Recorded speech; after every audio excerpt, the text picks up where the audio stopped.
Kanpai!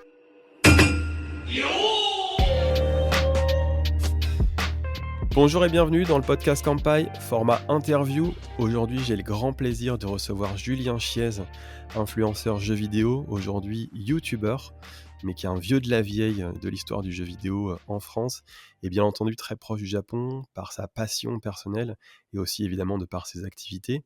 Bonjour Julien, Salut Gaël. merci beaucoup d'avoir répondu à l'invitation, c'est un plaisir de te recevoir. Bah, tu sais, moi, dès que ça parle du Japon, je suis là. Hein. Franchement, faut pas me pousser. Bon, alors comme d'habitude, dans ce format interview, on va d'abord faire un tour assez complet de ta vie et de ton histoire liée au Japon. Et puis ensuite, on va se parler du Japon en général à plein d'égards. Alors toi, Julien, tu es né en 1980 Mhm. Eh oui. et assez rapidement, tu t'intéresses aux jeux vidéo.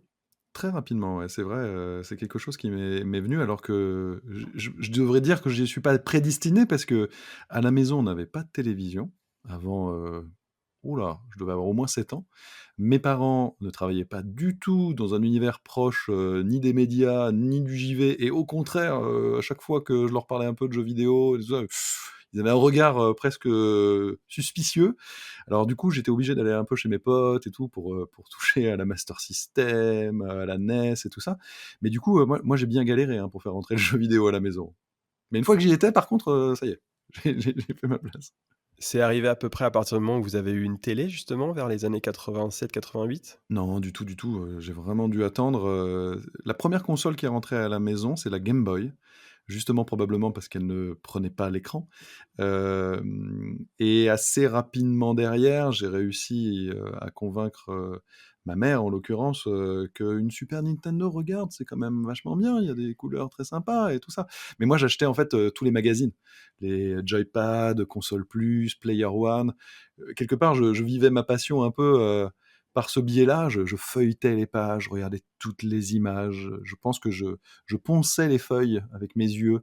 J'allais aussi dans des supermarchés où il y avait, tu sais, des bandes de présentation. Et c'était mon contact avec le jeu vidéo. Alors dit comme ça, c'est un peu piètre, hein, mais franchement, cette frustration que je ressentais de pas pouvoir avoir les machines à la maison et le bonheur que je ressentais du coup de les découvrir chez un pote ou par petites sessions comme ça dans un supermarché ou je ne sais quoi, et ben, je crois qu'en fait ça a renforcé complètement le fait que oui, j'aimais vraiment ça et que c'était pas juste une passade. Parce que donc tu l'auras compris, hein, il m'a fallu des années avant d'y arriver. Mais quand j'y étais, franchement, je le faisais vraiment à fond, quoi. Je sélectionnais bien les jeux, tout ça. J'avais pas beaucoup d'argent, donc et puis les jeux étaient chers, hein. On a cette vision du jeu vidéo d'aujourd'hui qui est extrêmement cher, et c'est vrai que c'est pas donné, hein. C'est un loisir assez onéreux, hein. Mais si tu remets dans le contexte de l'époque Super Nintendo avec des cartouches qui coûtaient entre 450 à 600 francs, je te parle même pas avec l'inflation, le truc en euros, etc., mais ça fait quand même des jeux qui coûteraient très très cher. Bah moi, franchement, j'économisais, j'avais un petit peu d'argent de poche que je recevais en fonction de mes notes et tout, donc ça me stimulait à avoir des bonnes notes. Et puis, bah, j'en achetais un, après je faisais du troc avec des potes pour, tiens, toi t'as pris celui-là, alors attends, moi je te file le mien, toi tu me files le tien, ok, d'accord. Je revendais des jeux. Ça, c'est mon grand dame, hein, c'est que bah, j'ai pas gardé grand-chose, en fait, de cette époque parce que, bah, je revendais, quoi, et quand plus tard, tu vois, j'ai acheté d'autres consoles, bah, pareil, je revendais un peu d'anciennes consoles et tout ça, enfin, ça m'a fait un petit peu mal au cœur. Alors parfois, j'en ai racheté, plus récemment, histoire de me rappeler un peu ces bons souvenirs. Pour la collection. Ouais, je suis pas très collectionneur, mais il y a certains jeux comme, Final Fantasy VI et tout ça, tu vois, ça je les ai gardés. Secret of Mana, ça je pouvais pas ne pas les avoir, et donc dernièrement, j'ai même acheté les versions, tu vois, japonaises et tout ça pour vraiment être, au contact de l'origine. Alors ces 2 jeux justement, on va en parler parce qu'ils sont fondateurs dans ton parcours et puis, ton amour du jeu vidéo et par, extension, du Japon. Secret of Mana, donc Seiken Densetsu en japonais, c'est 1993 en Le France. 2 même, Seiken Densetsu 2. Et oui, le 2, effectivement, qui est notre premier Secret of Mana. Et Final Fantasy VI, alors c'est un tout petit peu plus tard en 94, qui n'est jamais sorti en France. Comment ça se passe pour toi, ton approche de ces 2 jeux qui sont fondateurs et qui sont, par essence, éminemment japonais? Parce que c'est des JRPG dans ce qu'ils ont de plus pur en réalité. C'est Squaresoft à l'époque, c'était pas encore Square Enix. Mes parents ne voulaient absolument pas que je joue à combattant de rue. Combattant de rue, c'est Street Fighter. Mais ils appelaient ça combattant de rue. Et moi, j'ai toujours été un garçon plutôt sage, Donc bah, écoute, ils veulent pas, très bien, alors je vais faire autrement. Et mes parents, mes grands-parents, quand j'étais petit, me lisaient énormément de livres, mais des livres d'adultes, des contes, l'Iliade et l'Odyssée, et cetera. Donc moi, j'ai toujours été baigné dans quelque chose où il y a de l'aventure. Et finalement, ne pouvant pas jouer aux jeux de baston, bah, je me suis dit: «Mais attends, ces jeux-là» que donc je découvrais, hein, dans Joypad, console plus et tout là, «c'est quoi là? Secret of Mana? Attends, les graphismes, ça a l'air d'être une aventure. Attends, il y a un dragon, vas-y. Oh là là, il y a des invocations, des sorts, de la magie, tout ça». Finalement, ça me rappelait un peu plus le terreau que moi j'avais, en littérature, et donc en fait, moi je suis vraiment parti là-dedans, quoi. Ce qui fait qu'aujourd'hui, tu me mets un Street Fighter, je te fais 2 Hadoken, mais ça s'arrête un peu là, quoi. Je suis une bille absolue. Moi, ce que j'aimais donc, c'était vivre des aventures. Et j'ai trouvé, avec Squaresoft à l'époque, une boîte qui proposait comme ça, très régulièrement, bah, des RPG. Alors j'ai appris, attends, RPG, Role Playing Game, ah OK, d'accord. Ah, on peut incarner plusieurs personnages, d'accord. On peut mettre des habiletés. Enfin, tout ça, voilà, j'ai appris vraiment, grâce au magazine, hein. Moi, je suis un enfant de cette époque de la presse papier avant d'y arriver, hein, justement. Et Secret of Mana et Final Fantasy VI, alors que moi j'ai fait en Final Fantasy III, c'est un peu complexe pour ceux qui nous écoutent, mais je suis sûr qu'il y a des passionnés qui savent que donc au Japon, bah, il y avait toute la numérotation normale, mais qu'aux États-Unis, le 6 et le 3, parce qu'en fait ils les avaient pas tous sortis et qu'ils n'ont pas respecté les chiffres et que comme ils en avaient sorti deux avant, bon ils ont dit bah le 6 finalement c'est le troisième que nous on sort donc ça s'appellera 3. Mais déjà pour l'époque, hein, il n'y a pas internet tout ça, hein. Donc moi déjà dans le magazine, tu vois, je vérifiais bien. Parce que quand j'arrivais en boutique en import et que la cartouche elle était à 600 francs, je peux te dire que pour moi là, il fallait pas que je me foire quoi. Donc je regardais genre, donc vous êtes sûr, hein, FF3 c'est bien FF6 parce que moi c'est ça, c'est à celui-là que je jouais. Hein. Regardez des images, regarde, il y a voilà, il y a ça comme décor, c'est ça. L'opéra c'est bien dans celui-là. Hein. Ouais, ok d'accord, c'est bon. Il fallait un adaptateur aussi pour jouer à la Super Nintendo les jeux import, mais pour Final Fantasy VI, donc 3, il fallait un adaptateur AD29 trafiqué. Parce que celui de base ne fonctionnait pas. Parce que les développeurs, ils mettaient des petits trucs, des petits hacks qui détectaient les adaptateurs, et voilà. Donc, il fallait l'adaptateur, ça marchait un coup sur deux, il fallait souffler, enfin, fallait pas en vrai, mais moi je soufflais sur la cartouche comme tant de gens, j'essayais de la faire marcher, tout ça. Et, euh, et en fait, ces jeux, ils m'ont bouleversé. Mais bouleversé. La musique, Nobuo Uematsu, je les enregistrais sur cassette audio. Ça, je dois les avoir encore quelque part. Et plus tard, là, je tourne la tête. En fait, moi, je suis pas du tout collectionneur. J'ai pas le délire de toutes les petites figurines, de tous les jeux, etc. Je suis pas très matérialiste dans l'absolu. Je suis pas, voilà. Mais là, tu vois, je tourne les yeux. Je suis dans mon studio où j'enregistre les vidéos. Et ben, j'ai les choses qui ont compté pour moi. Donc ça veut dire que par contre, j'ai des espèces de pierres angulaires. Et là, je tourne les yeux. Alors là, c'est en audio et pas en vidéo, mais à toi, je peux les montrer. Bah voilà, Secret of Mana, tu vois, il est à portée de bras. Final Fantasy VI, bah voilà, il est à portée de bras, ils sont là. Euh, et donc j'enregistrais les musiques. J'avais trafiqué un petit peu mon lecteur VHS aussi pour enregistrer certaines séquences sur VHS. Mais alors du coup, comme les consoles étaient en PAL et que les jeux ils étaient en NTSC, bah, ça passait en noir et blanc. C'était un peu tout naze, quoi. Mais quelque part, je me dis, presque 40 ans plus tard, finalement, youtubeur, c'était ça, quoi. J'étais en train de faire mes let's play, quoi. Mais voilà, enfin, c'est vraiment des jeux qui m'ont marqué. Et c'est à ce moment-là, et c'est Final Fantasy VI, hein, qui m'a fait prendre conscience que un jour ou l'autre, j'aurais envie de passer de l'autre côté de la barrière, du miroir, et que j'aurais envie de rencontrer ces développeurs. Je voulais rencontrer Sakaguchi, je voulais rencontrer Nobuo Uematsu, je voulais leur dire déjà merci et bravo. Et bon, si je pouvais parler aussi de leur jeu, ça serait super, quoi. Et c'est ce qui a fait que quelques années plus tard, bah, je suis rentré dans la presse papier, quoi. Donc tu te rends compte en jouant à ces deux jeux que ce ne sont pas des jeux occidentaux. Est-ce que Mm, ça mm. t'ouvre déjà au Japon? Et si oui, de quelle manière? Alors, complètement. Moi, je suis pas du tout un grand lecteur de manga. Je suis pas un maxi connaisseur d'animé, etc. Il y en a certains que j'adore, genre Death Note pour moi, c'est culte de chez culte. Je suis un enfant un peu du club d'eau, tu vois. Pour ma génération, le premier contact avec les animés, hein, c'était le club Dorothée, quoi. Et j'aimais bien, mais pour la même raison que Combattant de rue pas à la maison, Dragon Ball, les Chevaliers du Zodiaque, pas à la maison non plus, tu vois. Donc c'était plutôt complexe pour moi. Donc c'est vraiment le jeu vidéo et c'est Secret of Mana, c'est Gargoyle Quest aussi, là c'est de Capcom, qui m'a permis entre autres d'apprendre, l'anglais, enfin de commencer les rudiments d'anglais, même si c'est un jeu japonais, moi je le faisais en anglais quand même. Et donc oui, ces jeux-là, à un moment, en fait, ça m'a tellement intéressé que j'ai voulu savoir c'était qui derrière. Et donc Nintendo, OK. Je me rappelle encore d'avoir fini Super Mario et de voir le nom Miyamoto. Et alors, du haut de mes, je sais pas, 9 ans, je me disais: «Miyamoto, moto, c'est rigolo». Bon, c'est pathétique aujourd'hui, évidemment, mais je me disais: «Attends, il vient d'où lui? Ah, c'est un Japonais. D'accord, c'est a l'air fou ce pays, attends, vas-y, ils sont forts en jeux vidéo».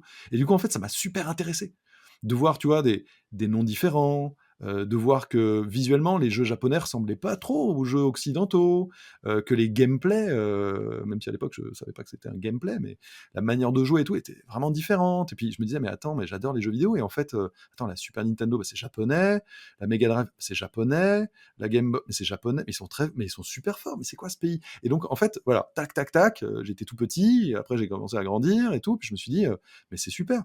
Et oui, oui, c'est le jeu vidéo pour moi qui a commencé à m'intéresser au Japon. Et j'avais à un moment, ouais, j'ai été dévoré de cette envie de me confronter à la réalité, d'aller sur place, de voir ce que c'était, quoi. Mais ça s'est fait bien après. Donc tu crées un fanzine Burning Paper et c'est ce qui te permet, je pense, d'intégrer les premiers magazines de jeux vidéo. Donc évidemment, tout le monde se souvient de Joypad et PlayStation Magazine également. Ça, c'est en 97. Tu commences ta carrière finalement dans le jeu vidéo. Ouais, bah, tu t'es bien renseigné, Gaël, parce J'ai qu'effectivement lu ton site. Burning Paper, ah bah, tu vois à quoi ça sert. Burning Paper, ouais, c'est vrai. Oh, bah, ça, en fait, c'était la première pierre, en fait. Je me disais: «Bon, bah, OK, bah, je vais le faire mon magazine, quoi». Je les lis les magazines, alors j'écrivais mes articles, je faisais, la maquette. On avait un petit Mac, SE30, donc les maquettes, c'est tu sais, tu faisais des espèces d'étoiles avec des traits, des machins, mais franchement, je m'éclatais, quoi. En fait, genre pas le week-end, mais le mercredi ou des trucs comme ça, quand on n'avait pas école ou je sais pas quoi, j'accompagnais mes parents, à leur bureau. Et eux, ils étaient astrophysiciens, donc ils avaient des gros ordinateurs pour l'époque, hein, bah, qui étaient gros dans tous les sens du terme, hein, d'ailleurs, hein. C'est assez imposant, alors qu'aujourd'hui, je pense qu'il y avait moins de puissance que dans une montre connectée, mais enfin, c'est une autre époque. Et donc, voilà, je faisais mes petits trucs et tout, là, voilà. Et, bah, j'essayais de le vendre ou de le filer à mes potes à l'école et tout ça. Enfin, j'avais cette logique, en fait, bah, je fais une activité, tu vois. Et puis, effectivement, tu as raison, quand au Noël 96, eh bien, j'ai eu vraiment l'envie irrépressible de me dire: «Non mais vas-y, essaye». J'avais 2 passions dans la vie à ce moment-là, c'était le sport et plus précisément le football et les jeux vidéo. Et je me suis dit: «Envoyer mon CV», qui n'est donc absolument pas existant, tu vois? Je suis au collège, moi, à cette époque-là, à l'équipe, parce que c'était le truc référence, je pense que ça va pas marcher. Par contre, comme je lisais beaucoup les magazines, je me disais: «Bon, ils ont l'air quand même plus jeunes, enfin ça ils sont plus vieux que moi certes, mais ça a l'air plus je sais pas, ça m'avait l'air plus accessible, quoi». Donc j'ai écrit, ma lettre de motivation et tout, et donc mon CV, bah, c'était tu raison, ouais, c'était peut-être ce burning paper là et cetera. Et j'ai eu un retour effectivement de Joypad, Jean-François Maurice, qui un jour donc m'appelle. Et là, moi, je suis en transe, quoi. Donc il me dit: «Viens à la rédac, on va faire un essai». Et donc il m'a donné un jeu, et ça je me rappellerai toujours, c'était Fire and Cloud, un jeu obscur dont personne à peu près doit se rappeler, sur PS1. Et il m'a dit: «Tu vas voir, fais-nous le test de ça. Je te dis juste un truc, c'est pas un mauvais jeu, mais c'est pas un bon jeu. C'est un jeu moyen. Et c'est les plus durs à tester. Parce que quand c'est super, ah, incroyable, génial. Quand c'est nul, bah, c'est de la merde. C'est très facile tout ça. Quand c'est moyen, c'est plus complexe. Donc je fais mon truc et tout, j'y joue. Bon, alors moi je trouve que c'était un peu moins bien que moyen, mais, mais bon, après, tous les goûts sur la nature. Je fais mon truc, je lui envoie. Et puis je crois que c'est les vacances. J'attends, j'attends, j'attends. À l'époque, tu sais, il n'y avait pas de portable, hein, mais tu pouvais appeler ton répondeur à distance en faisant un petit code et tout. Donc, on était à la campagne et j'appelais tous les jours le répondeur pour voir s'il y avait un message de Joypad, et il n'y en avait pas. Donc, je me disais, bon, bah écoute, c'est foutu, quoi, mais à la fois, très bien, quoi. Pourquoi pas?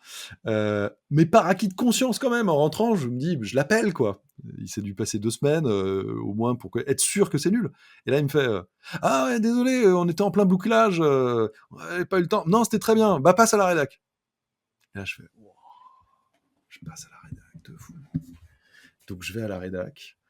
Là, je tombe, là, je vois les gens et tout, je vois tout le fatras d'une rédac de l'époque, tu vois? Ça sent le papier, le machin. C'est une époque quand même où, pour faire des captures de jeux, il fallait se mettre dans une pièce noire, avec un appareil photo, photographier l'écran.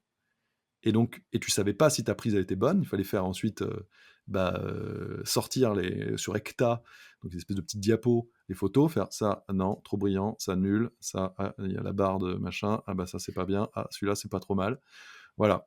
Donc moi je vois ça, il y a Final Fantasy VII qui sortait, pile poil là en japonais et tout, je suis comme un fou, je fais: «Non mais attends, je suis là, je suis à la rédac là, ils sont en train de le tester, c'est un truc de ouf». Hem Et mon premier test, c'est Suikoden. Parce que je lui avais indiqué en gros que moi ce que j'aimais c'était les RPG, les JRPG et tout ça quoi. Et en fait la rédaction, c'était la même rédaction entre Joypad et PlayStation Magazine. Et donc mon premier test, il a été dans PlayStation Magazine. Heu et ben je trouve qu'encore aujourd'hui, Suikoden, c'est l'un des meilleurs JRPG de l'époque. Enfin de l'époque et même d'aujourd'hui quoi. Enfin franchement, c'était une histoire géniale et cetera. Et donc voilà, j'ai commencé là et donc moi j'avais 16 ans parce que j'avais pas encore 17 ans à pile poil à ce moment-là, mais enfin ça se joue à quelques mois, hein. Mais donc, j'ai commencé à 16 ans et aujourd'hui j'en ai, 43. Mon Dieu, j'ai dû réfléchir pour le dire. Et, en fait, j'ai toujours gardé cette passion, quoi. Parce que franchement, quel que soit le média, hein, tu vois, presse papier à l'époque, j'ai fait plein d'autres trucs. J'ai bossé à Game One pendant des années, j'ai fait de la télé pendant 12 ans, de la radio, du web. Aujourd'hui, c'est sur YouTube, ce qui est pas du tout pareil qu'un site internet, hein, sur le web, hein. C'est sur internet aussi, mais c'est pas pareil. Mais moi, ce qui me plaît, c'est de me réveiller chaque matin et faire: «C'est quoi l'actu? Vas-y, c'est quoi les gros jeux?» machin, enfin et pouvoir en parler aujourd'hui avec les gens, bah, c'est un énorme bonheur.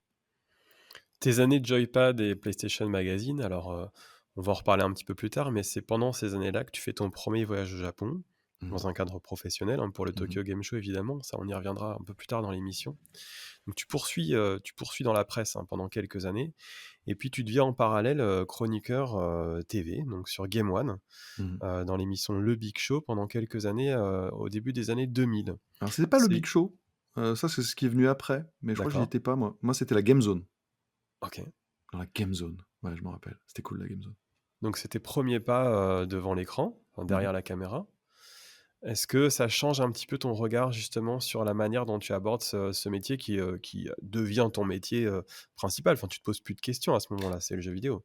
Ouais, ouais, effectivement, au tout début, quand je commence, quand j'ai 16 ans, bah, forcément, tu vois, je suis quoi? Je suis au lycée, je dois être en seconde ou en troisième, je sais plus trop, je t'avouerai. Donc forcément, il n'est pas question d'arrêter ses études parce que je sais pas ce qui va se passer et machin, mais néanmoins, ça se passe bien. Donc à l'époque, je suis pigiste et puis de fil en aiguille et cetera, je passe mon bac, et puis là, on commence à me proposer des reportages et tout ça et puis je fais: «Mais non, mais je veux faire ce métier» et donc là, après, j'ai plongé, à fond. Et donc, ouais, Game One, bah, c'était super parce que quand même, le jeu vidéo, c'est vidéo, tu vois? Donc, pouvoir montrer les jeux avec des photos, c'est sympa et moi, je prenais beaucoup, beaucoup de temps dans les magazines à essayer de faire vraiment la photo que je voulais. J'étais assez maniaque, hein. Je voulais qu'il y ait le truc qui brille à ce moment-là, tac, j'appuyais au bon moment, ah, je l'ai raté, attends, je recommence, tout ça. J'ai toujours aimé, c'est pour ça que moi, je suis très contemplatif, donc, je joue surtout à des jeux où je peux faire mes cadrages de caméra. Moi, je suis pas très multi parce que justement, tu tout le monde qui court dans tous les sens. Moi, je préfère, prendre mon temps, regarder les textures et cetera. Et donc, bah, à la télé, trop bien. Attends, tu peux montrer les jeux en vrai, en vrai, quoi. Et c'était une autre manière aussi d'exprimer les choses. Moi, je suis un peu bavard, je confesse, donc bah voilà, dans le cadre qu'on me donnait, raconter un peu pourquoi j'avais aimé un jeu, c'est pas la même chose que de l'écrire. Dans le rythme que tu vas donner à ta voix, dans le ton, dans les accentuations, dans voilà tout ça. Donc je trouvais ça très complémentaire et vraiment très sympa. C'est un très bon souvenir. Arrive ensuite l'époque, Gameblog, à Mmh. partir de 2007. Donc là, vous créez un site de jeux vidéo, entre anciens de la presse, Ouais. pour suivre un petit peu aussi les évolutions, technologiques, hein, parce que c'est vrai que la presse tombait en désuétude depuis déjà, pas mal d'années. Le web montait très fort, c'est une autre manière aussi d'aborder la création de contenu. Vous fondez donc à plusieurs, tu es cofondateur pardon Mmh. de Gameblog en 2007. tu en deviens le rédacteur en chef en 2013 et jusqu'à ton départ en 2017, tu formes ce qui deviendra quand même le deuxième plus gros site de jeux vidéo en France. C'est des années que tu regardes aujourd'hui avec quel sentiment? Alors moi, je suis pas quelqu'un de super nostalgique. C'est-à-dire que tu vois là, on évoquait Joypad, tout ça, et là tu évoques Gameblog. En fait, moi j'ai plein de bons souvenirs. En fait, en plus j'ai un cerveau, je pense, qui est fait pour retenir plutôt les bonnes choses. Euh, mais je suis pas ultra nostalgique. Cela étant, quelle aventure incroyable. Parce que comme tu l'as dit, franchement, personne n'était très argenté, hein, dans cette histoire. C'était un peu fait, enfin, c'était même fait totalement artisanalement. En fait, on a tous mis 1 000 €, je crois. C'était notre mise de départ, donc on était quelques-uns. Donc, tu vois, on doit avoir un capital de, je sais pas, peut-être 5 ou 6 000 €. C'est pas grand-chose, hein, quand tu veux faire une vraie grosse boîte. Pendant des années, hein, plusieurs années, on s'est pas payé. Que dalle. Parce que le peu d'argent que ça générait avec les habillages, la publicité, enfin tout le business model du web, bah, ça permettait de payer les serveurs, de payer les petits reportages qu'on pouvait faire, etc. Mais franchement, c'était pas grand-chose, grand-chose. Il y a Ankama qui est rentré dans le capital, mais quelques années après. Et c'est là où il a commencé à avoir la professionnalisation aussi des choses, où on a eu vraiment des locaux, où on a pu travailler ensemble à plusieurs. Et là, ça a vraiment, vraiment progressé. C'est l'arrivée aussi de la vidéo. Depuis le début, on faisait des podcasts, mais là, on a ajouté la vidéo, les reportages à l'étranger, le 3, le Tokyo Game Show, la Gamescom. Là, c'est devenu un site vraiment sérieux.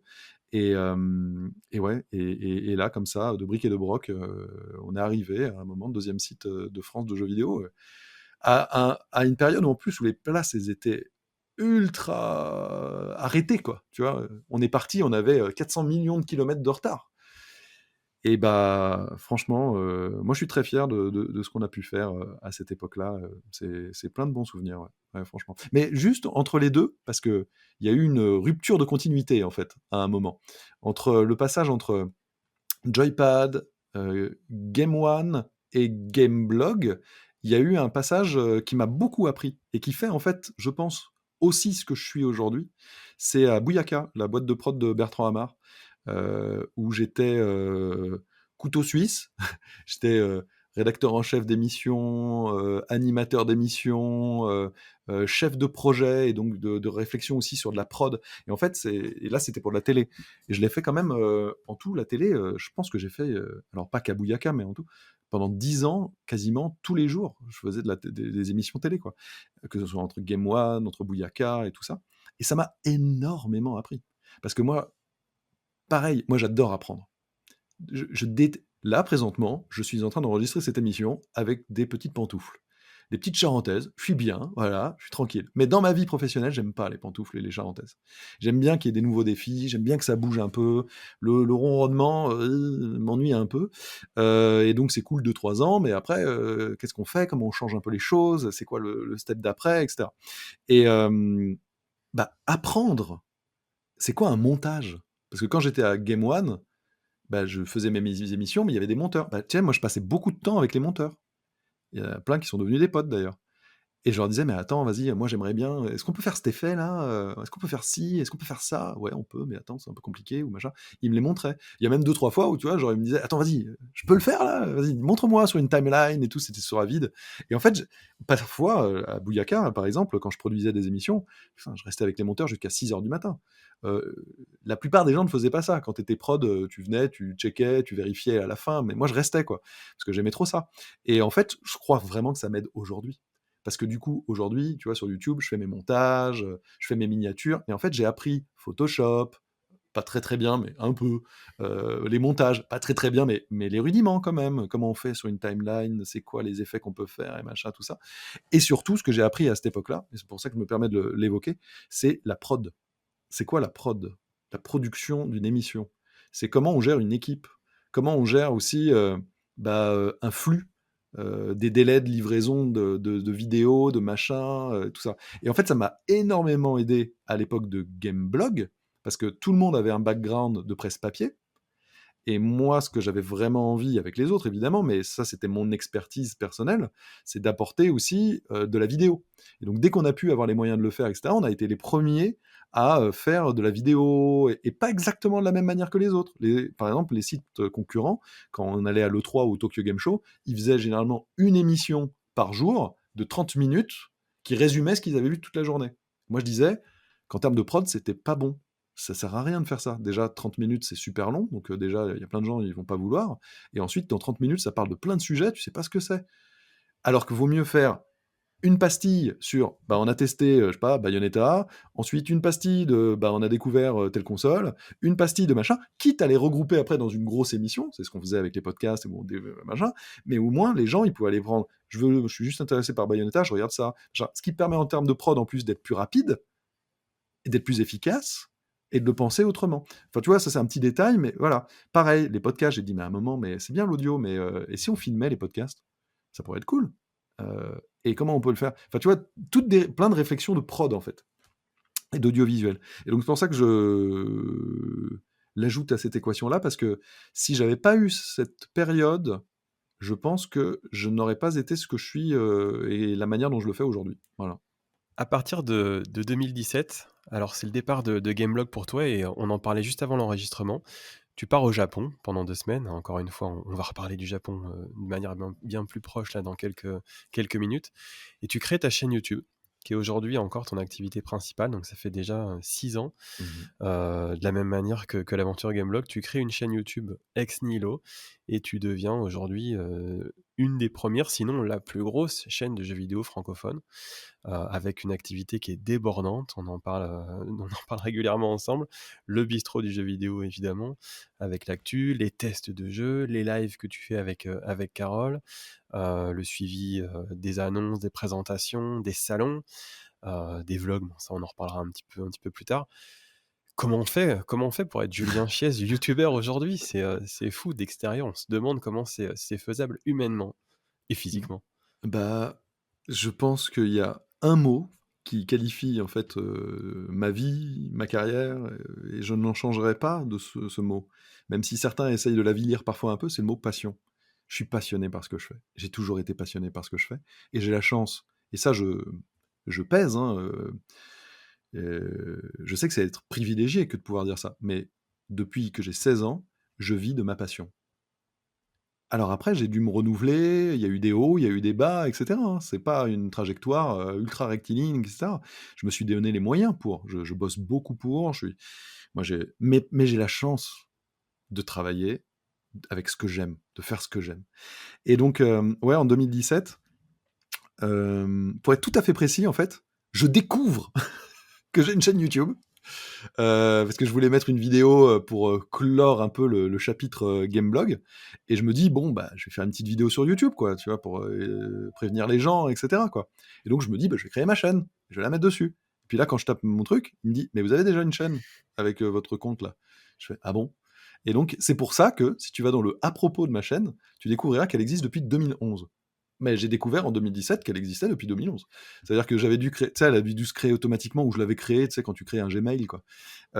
Donc elle existe en vrai professionnellement depuis 2017. Et quand je suis parti au Japon, en fait, j'avais déjà fait genre une ou deux vidéos, mais je ne savais, enfin je les avais fait parce que j'aime, bah voilà, parce que j'aime ça, et qu'il y avait une ou deux actus que j'aimais bien, j'avais envie de partager un petit peu le truc, mais franchement, je ne savais absolument pas que j'allais me lancer dans l'aventure YouTube vraiment plein temps, ça va être mon activité, etc. J'avais fait, c'est presque entre guillemets pour m'occuper, quoi, tu vois.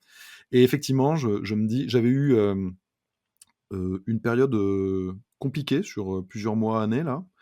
J'avais perdu mon père, j'avais perdu mon grand-père, j'avais une lourde page professionnelle qui se tournait. Je me suis dit, voilà, je pense que c'est le moment de se retrouver avec soi-même, de se poser des questions, de faire son auto-analyse, les forces, les faiblesses, etc. Et ça, en vrai, je peux pas le faire si je suis avec d'autres personnes. J'ai besoin d'un moment à moi. Et il n'y a pas d'autre endroit que le Japon qui me, qui me faisait me dire que j'allais être chez moi, quoi, tu vois. Parce que on en parlera tout à l'heure, mais Donc j'ai eu la chance d'aller, assez régulièrement au Japon, à partir d'un certain moment et c'est le pays dans lequel je me sens le mieux au monde. Voilà, tout simplement,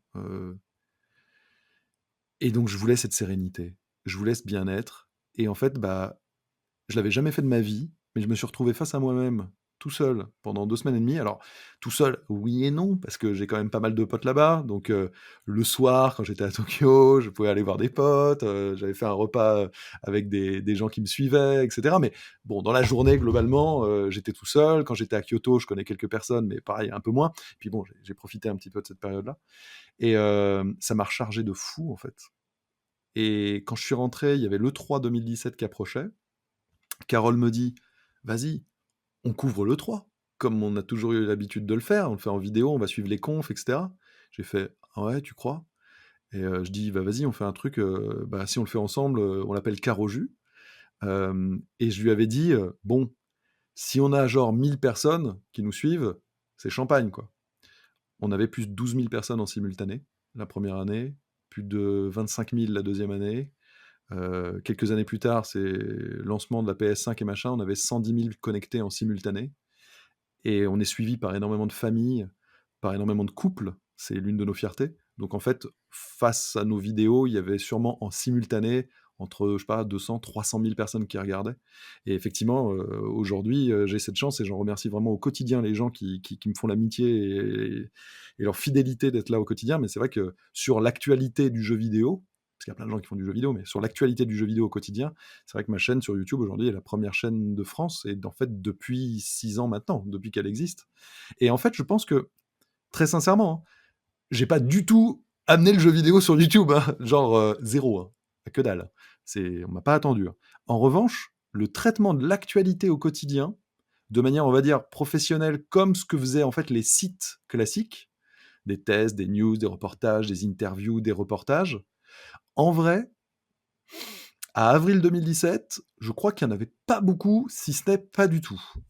Alors qu'aujourd'hui, il y en a beaucoup, vraiment beaucoup, qui ont repris ce modèle à tous les niveaux, en fait, pour ne pas dire même au niveau des titres, tout ça, etc. Mais bon, quelque part, pourquoi pas.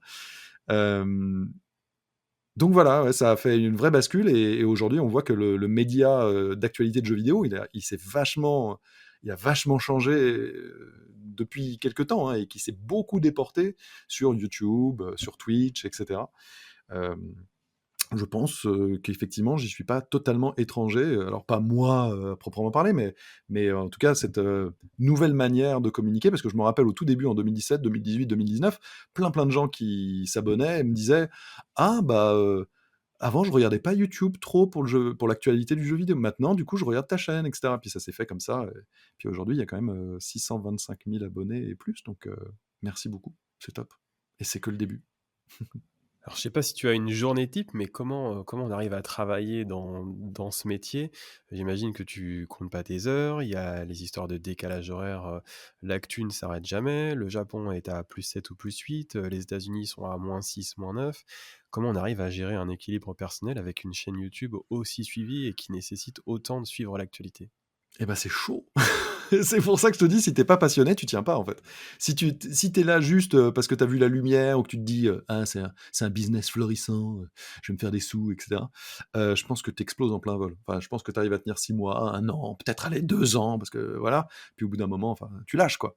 Parce que tu vois, les breaking news, les trucs qui tombent, les conférences à 4 heures du matin, les trucs comme ça, mais moi je kiffe de fou, quoi. Enfin, j'aime ça, quoi. Donc tant que j'aurai l'énergie pour, j'essaierai de faire au maximum, parce que c'est un truc que j'ai toujours dit. Je remercie infiniment les gens, mais j'ai toujours pris les gens qui me suivaient comme des adultes. Et d'ailleurs, moi, ma typologie de viewer est plutôt âgée, en fait. Elle a à peu près un peu moins que mon âge, un peu plus que mon âge et mon âge, quoi. Tu vois, c'est le cœur de cible, vraiment, c'est les 25-50 ans sur ma chaîne.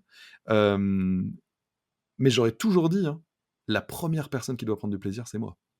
Parce que si je prends plus de plaisir, mais vous allez trop le ressentir.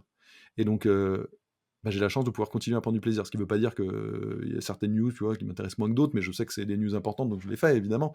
Mais bon, c'est comme tout métier, il y a des matins il y a des matins, je me réveille, je suis fracassé et puis j'ai envie de me dire, «Et si aujourd'hui j'allais faire autre chose que» mais c'est mon métier, tu vois? C'est mon métier. Je suis mon propre patron, j'ai cette chance-là, mais je suis un patron, exigeant avec moi-même, parce que je pense que c'est ça qui fait les grandes choses, en fait. C'est que si tu es en dilettante et surtout, j'ai toujours ré enfin, c'est ma perception des choses, hein, mais je pense que quand tu commences à lâcher un peu prise, tu lâches prise.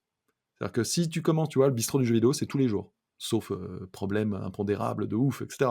Mais c'est ce que je dis quand on me pose la question, genre, ouais, mais si t'en raté un ou deux, c'est pas grave. Je faisais, et le journal de 20 heures, tu crois vraiment qu'il y a des jours où ils se posent la question de savoir s'ils le font ou pas? Parce que parfois on me dit, oui, mais quand il n'y a pas de news trop importante, le fais pas. Je fais, mais oui, mais déjà une news importante pour un tel, c'est pas forcément machin. Et je veux dire, moi, mon travail, c'est d'être là aussi, de faire de la curation pour les gens qui ont 10-15 minutes juste pour checker un peu les news et de leur donner les news. Alors oui, je suis d'accord, il y a des jours où je suis plus excité par ce qui se passe dans l'actu que d'autres, mais c'est comme l'actualité sportive, économique, politique et machin. Mais pour autant, c'est pas moi qui me fais à ma carte, genre, ah, aujourd'hui les actus m'intéressent pas, allez, je vais aller pêcher. Bah non, mon métier c'est de parler de l'actu. Donc voilà, et donc si j'avais pas cette passion, franchement je tiendrais pas. Mais ça demande beaucoup d'organisation. Tu vois, là, je tourne la tête, je vois mon petit tableau sur 2 semaines avec tous mes trucs, mes NDA, mes machins, mes trucs divers et variés. Mon téléphone est rempli de notifs de reportages ci, de rendez-vous ça, n'oublie pas de rappeler ça, de renvoyer un mail de ci, de tester tel jeu, de bidule. Et oui, je compte pas mes, alors oui, je compte pas mes heures. Ça veut dire que ma journée. Et alors, pour répondre, parce que tu vois les digressions que je fais, mais c'est terrible. Je- Tu m'as demandé journée type. Il y en a tellement pas. On me le demande à chaque fois, genre, tu pourrais pas nous filmer une journée? Bah ouais, mais la journée d'après, elle ressemble à pas du tout la même.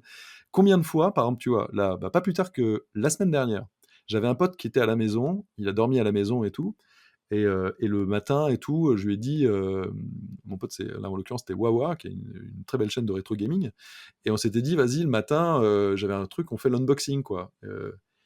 Et en fait, il y a je me réveille le matin, 7 heures du mat, j'ouvre mon téléphone et je fais: «Oups, il y a une grosse news». Bah, ça passe en prio, tu vois? Donc, pendant qu'il était en train de se lever et tout, moi, j'étais déjà en train d'enregistrer mon truc.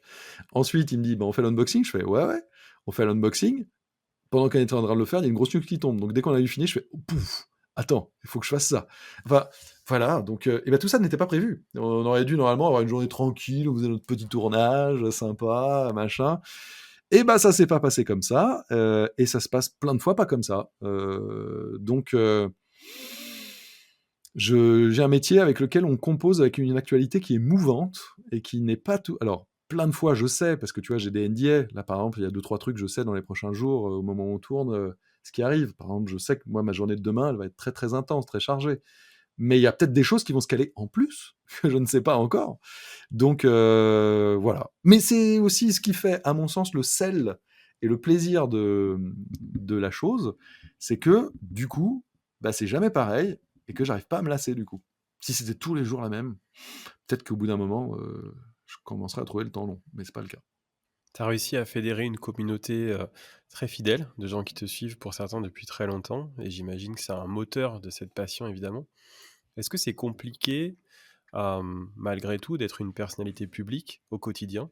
Surtout que maintenant, voilà avec Carole vous avez eu, un enfant, est-ce que c'est compliqué de vivre en tant que personnalité publique, d'avoir son équilibre en pro perso en tant que personnalité, que l'on connaît?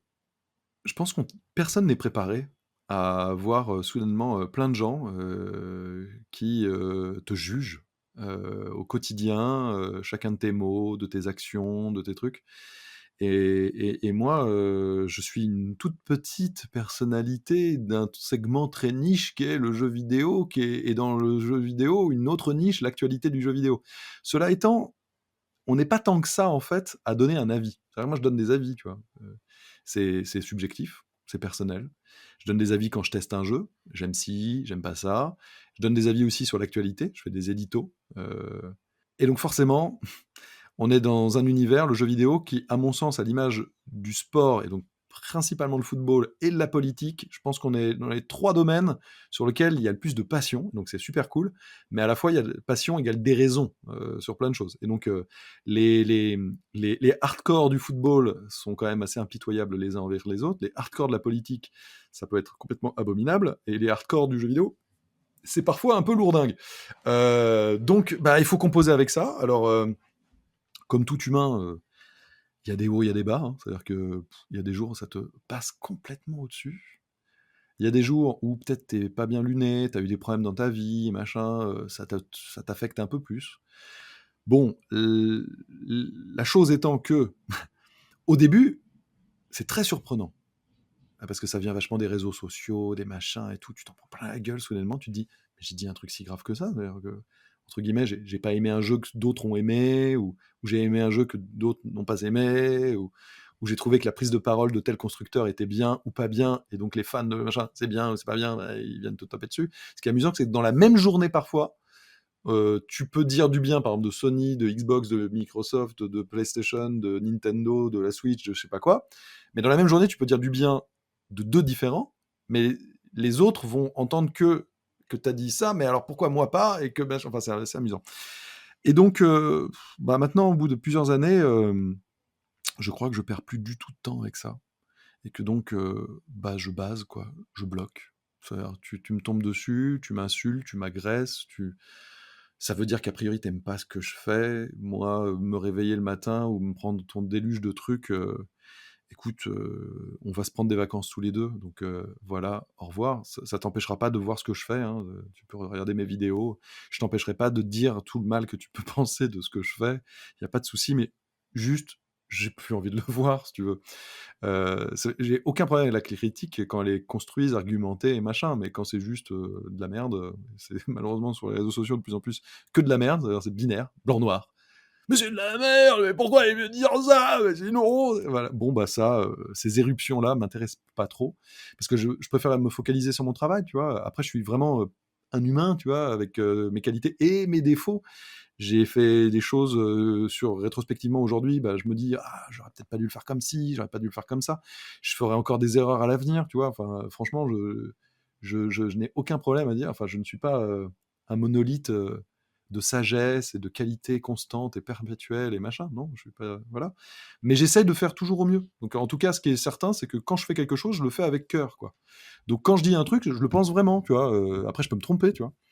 Mais je crois que il y a eu un gros tournant, c'est quand justement j'ai eu un enfant, parce que te saute vraiment au visage à quel point tout ça est vain, et que de toute manière, on est en train de te prendre la tête pour du jeu vidéo. Et donc c'est tellement pas très important en fait, que bah, je crois que j'arrive beaucoup plus là depuis 2 3 ans à en avoir rien à faire. Et donc aujourd'hui, bah, il y a plein de gens qui évidemment quand tu exposé, te font des vidéos sur toi, essaient de te déglinguer et machin.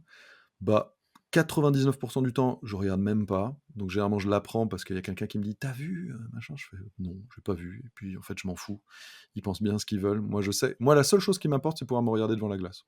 C'est-à-dire que, comme je te disais tout à l'heure, je suis assez exigeant avec moi-même, donc je tolérerais pas trop de faire des trucs que je trouve pourris en tu sais, je sais pas quoi, en douce ou je ne sais quoi. Donc bah, tant que j'arrive à me regarder devant la glace et là, en ce moment, j'arrive très, très bien à me regarder devant la glace, hein. Bah, je continuerai à faire du mieux que je peux, ce qui veut pas dire que ce sera parfait, mais du mieux que je peux. Et donc, bah, que les gens pensent bien ce qu'ils veulent, hein, tu sais, sans me comparer évidemment en termes de stature, ça n'a rien à voir, mais un Mbappé, qui pour moi est l'un des plus grands footballeurs potentiellement déjà de tous les temps, et je lui souhaite en tout cas de l'être véritablement, parce qu'il a sa carrière devant lui, il s'en prend mais plein la tronche tous les jours! Tous les jours! Je pense à des hommes politiques et des femmes politiques, je veux dire, il y en a avec qui je ne partage pas du tout leurs convictions, mais au moins ils se battent pour des idées, tu vois. Ils se font mais défoncer avec une violence intersidérale, alors que quelque part ils défendent leurs idées, tu vois. Si t'es pas d'accord, tu votes pas pour eux. Vote pas pour eux. Ne les défends pas. Mais est-ce qu'il faut les calomnier, les attaquer, machin? Donc tu vois, ça c'est des gens qui sont exposés 1 milliard de fois plus fortement que moi. Et donc je pense il faut avoir des épaules, ouais, quand même, parfois, c'est sûr.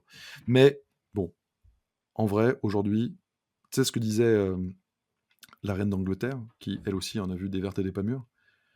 Never explain, never complain. Voilà, bah écoute, dites ce que vous voulez, moi je fais mon taf. Voilà. Ma réponse, elle est sur le terrain, t'as vu? Et mon terrain, c'est mes vidéos. Est-ce que tu dirais que, alors la maturité aidant peut-être, tu prends plus de plaisir aujourd'hui, sur ton activité YouTube que tu en prenais à l'époque de la presse, à l'époque de la télé? Est-ce qu'aujourd'hui tu sais, arriver à justement en faisant ce point, à prendre beaucoup de plaisir au quotidien? On en parlait tout à l'heure, mais est-ce que cette activité YouTube vraiment, c'est ce que tu veux continuer à faire, longtemps? C'est impossible franchement de comparer les plaisirs ressentis sur des époques qui ne sont pas les mêmes. J'avais pas le même âge, la période n'avait rien à voir. C'est-à-dire qu'en presse-papier, on avait l'impression d'être à l'apex du truc, tu vois? Je veux dire, on couvrait un E3, quand on était à l'E3, on avait un calepin en papier et je prenais des notes. Le soir, il y avait des soirées et puis quand on rentrait de l'E3, on faisait, dans l'avion, et au retour à Paris, une réunion de rédaction. On se partageait: «Alors toi, tu vas faire tel article, tel article, tel article». On bossait pendant, 48 heures non-stop, un week-end. Ensuite, ça partait en impression et les gens, ils savaient ce qui s'était passé à l'E3, genre 10 jours après la fin de l'E3. À cette époque-là, j'étais pas en train de me dire que potentiellement, j'aurais un truc dans quelques années qui tient dans la main et qui me permettrait en Wi-Fi, que je savais pas que ça n'existait pas, d'emmener les gens en direct regarder les événements et que si je faisais pas ça, de toute manière, c'était mort parce que l'événement, 10 jours après, enfin, il y a déjà eu 65 autres événements. Donc tu vois, chaque époque a sa réalité.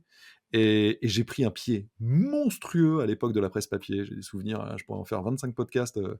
Franchement, c'était super. Quelle période folle, complètement folle. En plus, nous, on avait la chance d'être chez Hachette, donc, et puis d'être les magazines qui marchaient le mieux, donc on avait accès à plein d'interviews de fous. Moi, j'ai interviewé plein de gens incroyables dans le jeu vidéo. Enfin, en vrai, tu sais, on parlait tout à l'heure de Nobuo Ematsu, Sakaguchi. Je les ai tous faits. À un moment, les Miyamoto, j'ai fait, je les ai tous faits. Mais au-delà même du jeu vidéo, Thierry Henry, Thuram, les membres de l'équipe de France, de l'époque de 98 où on a gagné la Coupe du Monde et machin, je les ai fait en interview, je les ai croisés, on a papoté. Enfin, c'était un truc de barjo. Les plus grands groupes, IAM et tout ça, comme on était le magazine leader, bah, ils venaient enfin, on pouvait avoir les interviews, tu vois, et même sur du hors-jeu, on avait une section, je crois que ça s'appelait hors-jeu d'ailleurs. Je sais plus, c'est peut-être pas hors-jeu. Enfin bon, en tout cas, c'était du hors-jeu. Donc incroyable. La télé, totalement différent comme expérience, comme bidule, mais super de pouvoir. Et puis là, aujourd'hui, bah ouais, je prends un pied de fou parce que là, plus que jamais, même si à Gameblog, bah, je faisais partie des cofondateurs, même si à un moment j'étais rédacteur en chef, il y a aussi quand même d'autres associés, il y a des desiderata divers et variés. Tu fais pas 100% ce que tu veux. Aujourd'hui, je fais 100% ce que je veux. Je suis libre, mais totalement libre. Donc je peux faire. Je veux pas faire de vidéo pendant 3 jours, je n'en fais pas. Bon, ça m'est pas arrivé, hein. Depuis que j'ai lancé la chaîne, j'ai fait plus de 3200 vidéos, faites le calcul. Mais justement, j'ai envie d'aller à fond et de pas arrêter. Et si je veux faire un live de 9 heures, parce que je trouve que c'est pertinent de le faire, c'est peut-être pas pertinent, mais je pense que c'est pertinent de le faire, je fais un live de 9 heures. Je veux enchaîner 5 vidéos d'affilée parce que je trouve que, bah oui, il faut le faire, je le fais. Je trouve que cette actualité, elle est bidon, faut pas la traiter, je la traite pas. Je trouve que celle-là, elle est mieux, bah, je la fais. Enfin, ouais, donc, bah oui, oui. 100% de mes journées ne sont pas un kiff transcendantal, si tu veux, mais ouais, je prends un pied de fou quand même. Franchement, là, tu vois, rien que le fait d'en parler, et je sais moi ce que je vais faire après ce podcast, bah, j'ai hâte en fait. Et puis, moi je confesse, moi j'adore partager quoi en fait. J'ai fait ce métier-là, je suis venu à la presse de jeux vidéo parce que j'avais envie de partager ce que je ressentais manette en main, si j'avais l'occasion de rencontrer des développeurs et machin, de partager des choses. Et bah aujourd'hui quand même, YouTube, Internet, moi je fais beaucoup de live, être avec le chat, les voir réagir, pouvoir parler directement avec eux, leur dire attends t'as vu ça et vous en pensez quoi? Tiens sondage les gars, allez petit sondage tac alors vous en pensez c'est trop bien. Enfin, moi, j'adore, quoi. J'ai l'impression de faire, tu sais, je fais aussi pas mal de rencontres abonnés. La dernière en date, c'était à la Paris Games Week. C'était un truc de fou, quoi. Enfin, la Paris Games Week, c'est fermé. On a fait, je sais pas, 5 heures de dédicace. Les mecs sont venus nous voir en disant, non, mais là, ça ferme, là. Le stand doit fermer. T'as la vidéo sur le truc. Il y avait vraiment des milliers de personnes. J'étais obligé pendant les trucs d'aller voir la queue et leur dire, alors là, a priori, là, vous en avez encore pour 3 heures. parce qu'on voulait pas faire genre dédicace au revoir, dédicace au revoir. On prend un petit moment à chacun, papoter un peu et tout, voilà. Parce que moi, ce que j'aime, c'est ça, quoi. C'est pas de l'abattage, pas de la chaîne. Je veux faire un truc qualitatif. Mais j'ai l'impression quand on fait un live, bah, c'est une rencontre abonnée, mais en illimité, tu vois. Genre, autant de gens viennent qui peuvent venir, et puis on discute, et machin, prendre le maximum de questions. Bah, c'est trop bien. Ouais, non, mais en vrai, moi, je suis super épanoui dans ce que je fais. Enfin, vraiment, vraiment, j'adore.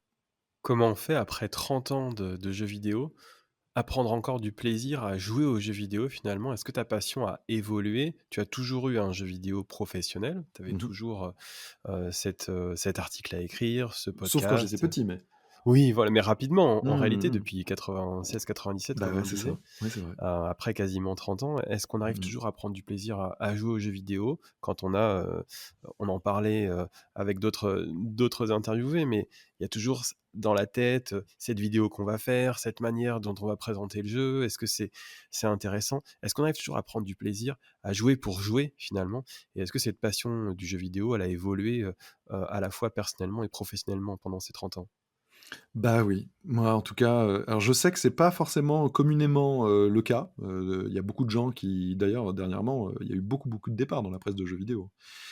Pour plein de raisons, diverses et variées, mais il y en a une, en fait, quand tu parles un peu avec les gens, il y en a plein, ils pensent avoir un peu fait le tour de leur propre métier et cetera. Moi, comme j'ai eu la chance de faire plein de métiers dans le même métier, comme j'ai la chance aujourd'hui et depuis, bah, plus de 6 ans maintenant, d'être vraiment 100 mon propre patron et donc de choisir les jeux, il y a les jeux qui m'attirent pas du tout, techniquement, je n'y joue pas. Heu, donc je vais plus quand même vers les jeux qui m'attirent ou ceux qui sont incontournables de l'actualité et cetera. Donc il y en a certains, c'est des voilà, dernièrement, il y a un jeu, ça s'appelle Forspoken, voilà, je l'attendais beaucoup parce que JRPG, bah, c'est Square Enix, machin, ça avait l'air top et tout.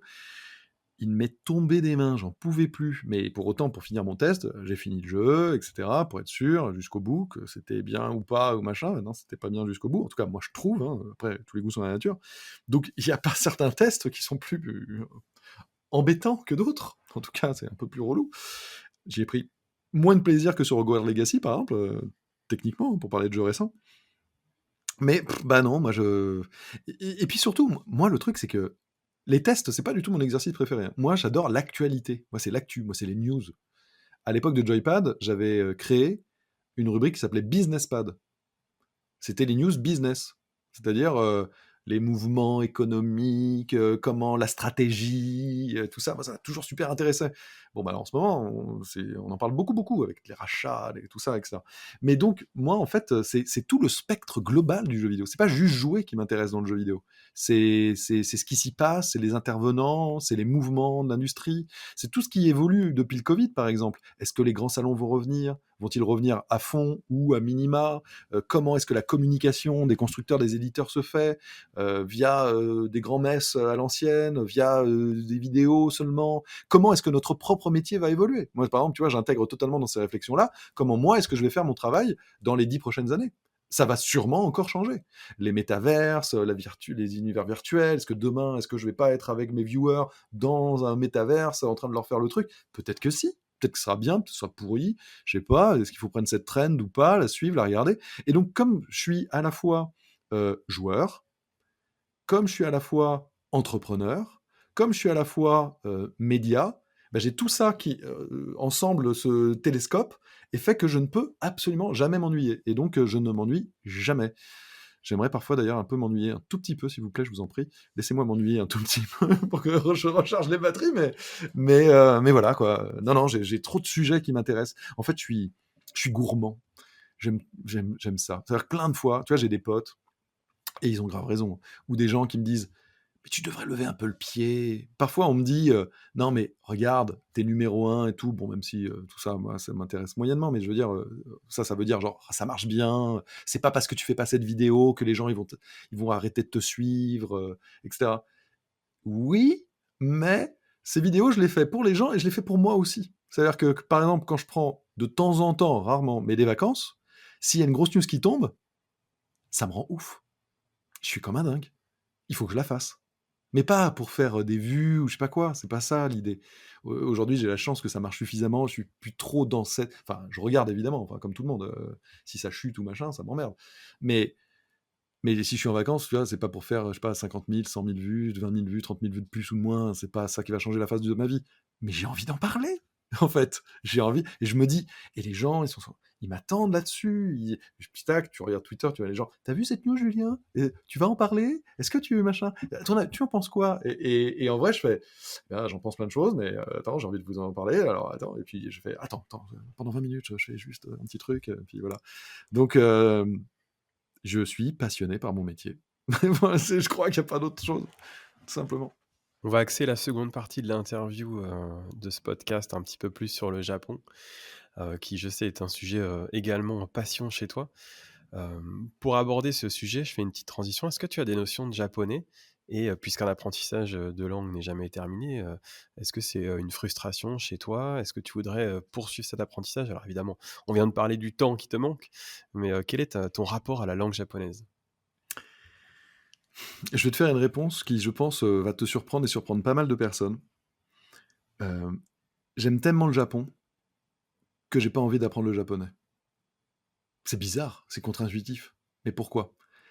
Parce que cela me permet d'être quasiment dans le seul endroit au monde où mes oreilles ne comprennent pas ce qui se dit et où je suis un peu perdu. Et j'aime cette sensation. J'aime follement cette sensation. Je vais aux États-Unis, je vais en Angleterre, en Allemagne, en Espagne, en Italie, en Norvège, dans plein d'endroits au monde où je suis allé, même si je parle alors, tout ce qui va être anglo-saxon, je parle la langue, mais même des langues que je parle pas trop, tu rattrapes certains mots et cetera, tout ça. Bon et du coup, moi, en fait, j'ai toujours un peu mes sens en alerte et j'arrive à entendre plusieurs conversations à la fois et tout. Tu es au resto, tu entends des gens qui parlent, tu comprends un peu ce qu'ils disent, machin et cetera. Là, je suis dans ma bulle.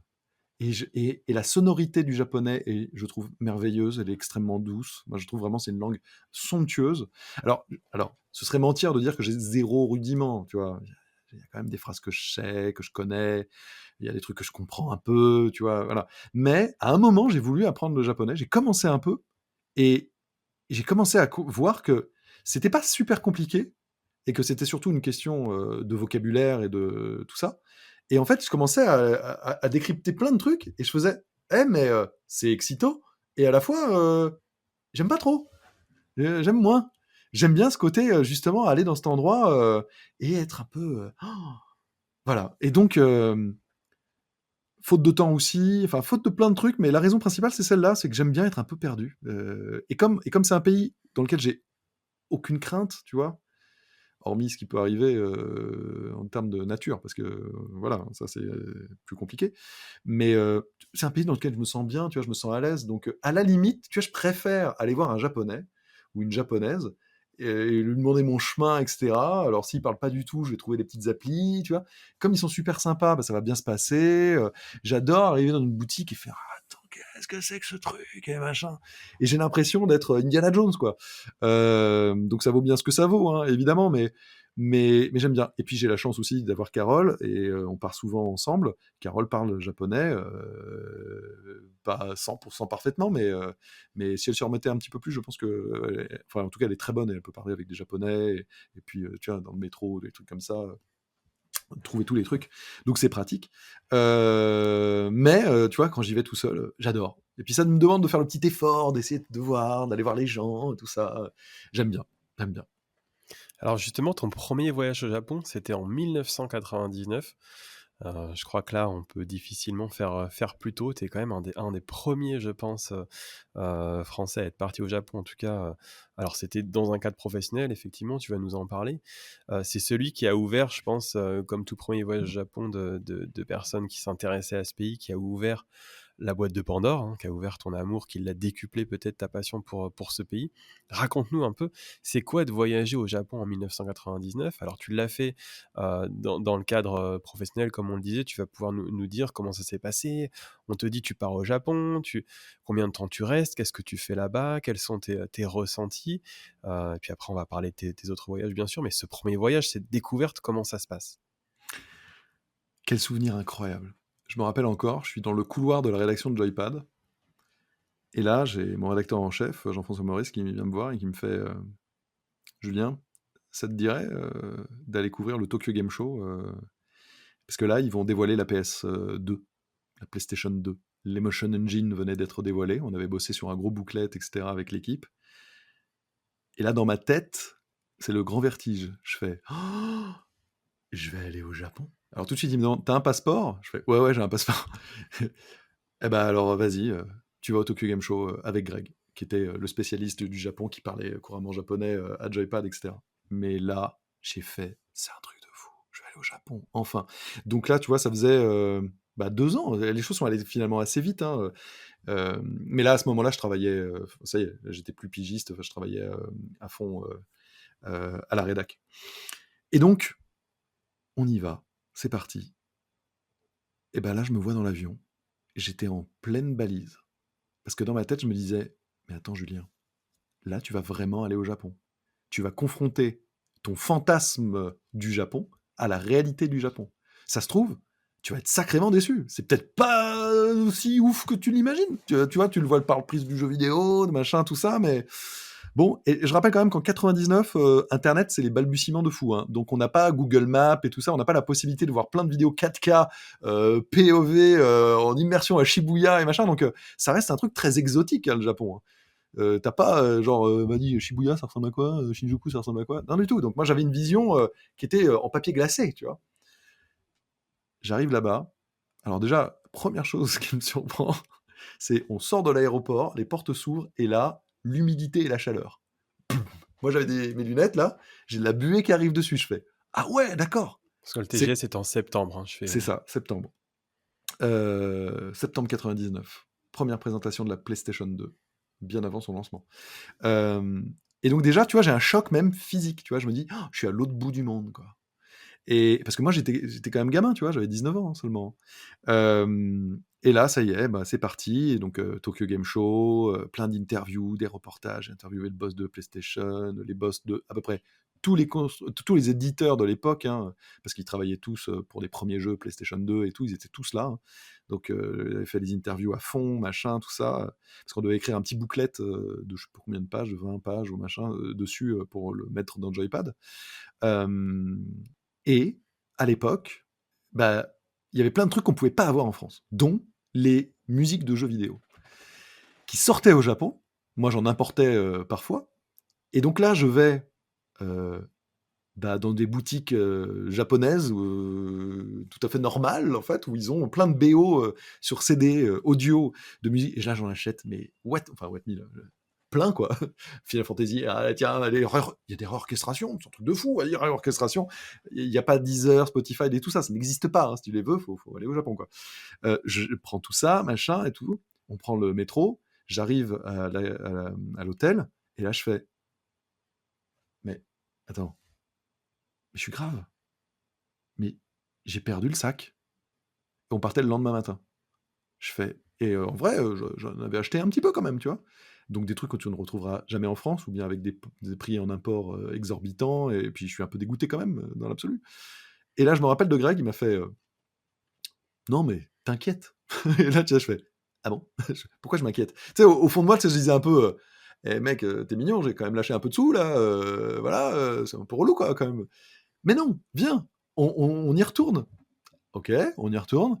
Et là, il me dit, mais dans chaque station, il y a un truc d'objet perdu, on y va. Donc, on y va. Les mecs me demandent, vous avez fait quelle ligne et tout. Bah, je fais de telle station à telle station. Ça a dû être perdu à ce moment. Le japonais, chef de gare, ou en tout cas de ce truc, moshi moshi, voilà. Le sac, il était de quelle couleur? Bah, je crois qu'il était bleu. Il vous attend à telle station. 2 stations plus loin, je fais. Vraiment? On est dans la réalité là? On fait nos 2 stations, bonjour, vous pouvez me décrire ce qu'il y avait dedans? Ça. Ah bah le voilà. Merci, au revoir. Et là j'ai fait: «Ce n'était donc pas une légende? Mais c'est incroyable!» Et donc, pouah, quant au reste, évidemment, culinairement parlant, mes premiers vrais sushis, tu vois? Pas des sushis à la française avec ça de riz, c'est-à-dire beaucoup trop, et une espèce de filet de poisson. Non, non, des vrais sushis. D'ailleurs, j'ai une tristesse infinie. Comme beaucoup de choses que j'aimais tant, la dernière fois où je suis allé au Japon, c'était en novembre 2022. Et il y a plein de lieux que j'aimais beaucoup qui ont fermé, dont Bah, le premier restaurant de sushi auquel j'étais allé à Shinjuku, et ça datait de 99. Et là, j'y suis allé, et c'était mort. Il y avait plus rien à l'intérieur. Et ça m'a fait un petit pincement, tu vois. Ça m'a rappelé l'un de mes tout premiers trucs, de mes tout premiers voyages du siècle d'avant, hein, quand même. Donc, ouais, culinairement incroyable, la gentillesse des gens incroyable, bah, le clicheton après, hein. Shibuya, Shinjuku, tout ça, tu fais, mais qu'est-ce que c'est que ça? Les néons, les trucs, la vie, la fourmilière, mais pas du tout dans le sens péjoratif du terme, parce que moi, à chaque fois, les gens me disent non, mais le Japon, c'est des petites fourmis et tout, je fais, non, mais vous êtes mignons. Mais enfin, les fourmis, c'est très organisé et vachement mieux qu'en France, donc vous êtes gentils, mais je préfère 1000 fois avoir une densité de population à la japonaise, mais où personne se rentre dedans, se regarde avec un regard où tu as l'impression que tu vas te prendre une baffe si tu ne serait-ce que croiser le regard, plutôt qu'être peut-être moins nombreux, mais toujours le foutoir. Donc, ouais, bah, la fourmilière, moi, je la trouve très positive, la fourmilière japonaise. Et en plus, c'est très mal connaître le Japon, et Tokyo en particulier, parce que pour moi, Tokyo, c'est la plus grande ville de province du monde. C'est-à-dire que, oui, bien sûr, Shibuya, Shinjuku, machin, Harajuku, bah, c'est bondé, mais tu fais 350 mètres à côté, tu as la petite ruelle, et là, il n'y a plus personne, c'est peace, c'est calme, ça sent généralement bon, donc magique. Donc ce premier passage au Japon en 99, j'avais peur dans l'avion de me dire est-ce que ça va être aussi bien. Je suis revenu en disant quand est-ce qu'on y retourne, quand est-ce qu'on y retourne, quand est-ce qu'on y retourne. Et franchement, depuis donc, j'ai eu la chance d'y aller fréquemment, parfois plusieurs fois par an, et ça a été 100% des fois un plaisir total. C'est l'endroit au monde où je sens mes épaules s'apaiser. euh, et l'un de mes rêves serait, j'espère qu'un jour je pourrai le réaliser, de pouvoir y aller, la max qu'on peut faire avec un passeport, genre 3 mois, quoi, à 90 jours, là, en immersion, et avoir rien d'autre à y faire que juste kiffer. Ça, c'est vraiment un de mes rêves. Il faudrait que je m'organise avant, que je ne sais pas quoi, mais ou à la retraite, s'ils ne nous la reportent pas trop, que je sois encore valide. Mais même si j'ai commencé à 16 ans, je fais partie des carrières longues. Mais bon, c'est un pays que j'aime. Et attention, hein, donc vous l'avez compris, si vous avez écouté cette émission, c'est pas tant les mangas, les animés, ou même le jeu vidéo qui a été ma porte d'entrée, mais au-delà de ça derrière, bah moi c'est la culture japonaise aussi.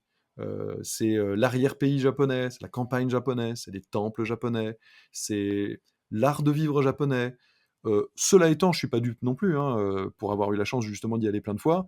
J'ai vu aussi les limites, hein, du système japonais, pour avoir couvert beaucoup de choses enfin, professionnellement, les Tokyo Game Show et tout. Il y a parfois des fois où ils m'ont donné envie de me taper la tête contre un mur, quoi, où je me disais, mais on est profondément, nous, très latins, très différents des Japonais, et à la fois si proches sur plein de choses. En fait, je pense que c'est un peuple qui nous ressemble énormément, et avec lesquels on est très très différents. Mais en tout cas, moi, je n'ai globalement que des bonnes expériences. Et la fois, donc en 2017, pardon, où j'ai voulu faire un petit break un peu dans ma vie et faire le point, bah, tu vois, c'est tout naturellement que je me suis tourné vers le Japon. Je sais que là, prochainement, c'est aussi ce que j'ai envie de faire pour réfléchir à ce que moi j'appelle un peu la phase 2 de ma chaîne et de cette aventure YouTube. C'est tout naturellement que c'est vers le Japon que je me dirigerai. Et je me rappelle d'ailleurs en 2017, quand j'y étais allé, Hideo Kojima m'avait fait l'amitié de m'inviter dans ses studios. Et on n'avait pas beaucoup parlé de jeux vidéo, on avait parlé surtout de plein d'autres choses. Et ça avait été extrêmement enrichissant, humainement parlant, et philosophiquement parlant aussi, hein. Donc ouais, c'est un peu, c'est ma deuxième maison, quoi. Et pour être franc, plusieurs fois avec Carole, on s'est posé la question de se savoir est-ce que ça pourrait pas devenir notre première maison. Et avec un enfant, là, aujourd'hui, c'est un peu plus complexe, mais surtout, on a la problématique par rapport à nos métiers aujourd'hui, c'est que le décalage horaire, il est un peu raide par rapport aux États-Unis et à l'Europe. C'est-à-dire que tous les événements se passeraient donc au plein cœur de la nuit tout le temps. Si je veux faire des émissions, par exemple des directs à des horaires françaises, bah, ça veut dire qu'en fait, je vais vivre la nuit constamment. Et tu vis pas dans un pays pour vivre la nuit quand même. Si c'est pour dormir le jour, ça sert pas à grand chose. Donc pour l'instant, on n'a pas encore réussi tout à fait à résoudre cette équation-là, mais très sincèrement, s'il y avait un pays dans lequel je rêverais de partir vivre, bah ce serait celui-là. Même si je sais que plein de gens vont dire, mais quand tu y vis, c'est pas pareil. Mais j'ai la chance d'avoir beaucoup d'amis, certains expats ou d'autres qui sont là-bas depuis 15-20 ans, qui sont là justement pour me souligner à quel point les forces et les faiblesses, je les ai bien cernées, je les ai bien comprises. Mais je trouve quand même qu'il y a plus de force que de faiblesse, aujourd'hui et qu'il y a des choses sur lesquelles je serais prêt à les comprendre et les accepter, pour les bienfaits que cela peut apporter aussi, quoi. Ne serait-ce qu'un bienfait psychologique, tu vois? Quand tu as un enfant, tu réfléchis aussi en termes de sécurité et cetera et c'est vrai que c'est un cadre dans lequel, qu'est-ce que tu te sens à l'aise, en fait? Et qu'est-ce que ça fait du bien? Ma prochaine question est un peu piégeuse parce que tu prends énormément de plaisir à partir au Japon et à faire ton travail, dans le cadre de ces voyages qui sont professionnels pour la majorité des voyages au Japon que tu as fait, des nombreux voyages au Japon. Hem, Comment on arrive à, outre ce cadre professionnel, à profiter du Japon, à sortir alors même s'il y a toujours, comme tu l'as dit, un petit moment Japon qui est là, à chaque instant pour te rappeler que tu es dans un pays de passion. Est-ce qu'on arrive à profiter encore du Japon au-delà du jeu vidéo quand on est comme toi, aussi passionné de l'un comme de l'autre? Ouais, franchement, oui. Parce que, alors, quand je couvre un Tokyo Game Show, franchement, c'est pas le moment où je profite du Japon du tout, hein. Les gens qui pensent que quand on couvre un salon, ah ouais, mais bon, t'es au Japon, c'est cool, quoi. Ouais, enfin, je suis physiquement au Japon, mais alors mon esprit est en train de faire des vidéos, tourner des trucs. Le soir, quand je rentre, je fais du montage. Généralement, il y a plein de fois, j'ai même pas le temps de manger, etc. Donc, oui, le décor, le décorum a changé. J'ai l'impression de m'être téléporté, effectivement, mais j'en profite pas du tout, ou vraiment à la marge. En revanche, généralement, ce qu'on essaye de faire, c'est de se prendre quelques jours un peu avant, ne serait-ce que pour que tu te mettes un peu d'écart, parce que le décalage horaire, il peut être un peu violent, puis plus tu avances en âge. Et quand 43 ans, plein de gens auront, vous verrez que ça pique un petit peu plus, surtout quand tu as été jeune parent et que tes nuits sont courtes. Et puis on essaie de faire peut-être un petit peu après aussi, de temps en temps. Et donc même si la déconnexion n'est pas totale, parce que oui, on va tourner des petits trucs, etc. Bon, j'arrive quand même à savourer. Et puis tu sais, ne serait-ce que... Moi je trouve que le Japon, il y a une musique. Il y a la musicalité du Japon. Que ce soit les sons du métro, des boutiques, les voix dans la rue, les trucs complètement chelous, tu vois, les trucs de pachinko, là, où les portes s'ouvrent, avec des musiques. Waouh, tu fais, mon Dieu, qu'est-ce que c'est que cet enfer? Mais à la fois, ouais, bah, c'est le Japon, bah, c'est cool. Il y a des trucs très différents et d'autres où c'est super zen et machin. Et ce clash constant, je trouve, entre l'excessif et le calme. Tu sais, ce cliché de absolument terrifiant du terre de contraste, de modernité et de machin, de tradition et de modernité. Mais en fait, c'est tellement vrai. C'est bidon de le dire, mais c'est vrai. C'est complètement ça. D'une rue à l'autre, t'as des trucs complètement barrés. Enfin, quand t'es à Shinjuku, t'as des nanas robots colorés avec des porte-voix qui font des voix et tout, de fou là, et tu fais waouh, qu'est-ce que c'est que ça? Et puis, enfin, bon, bref.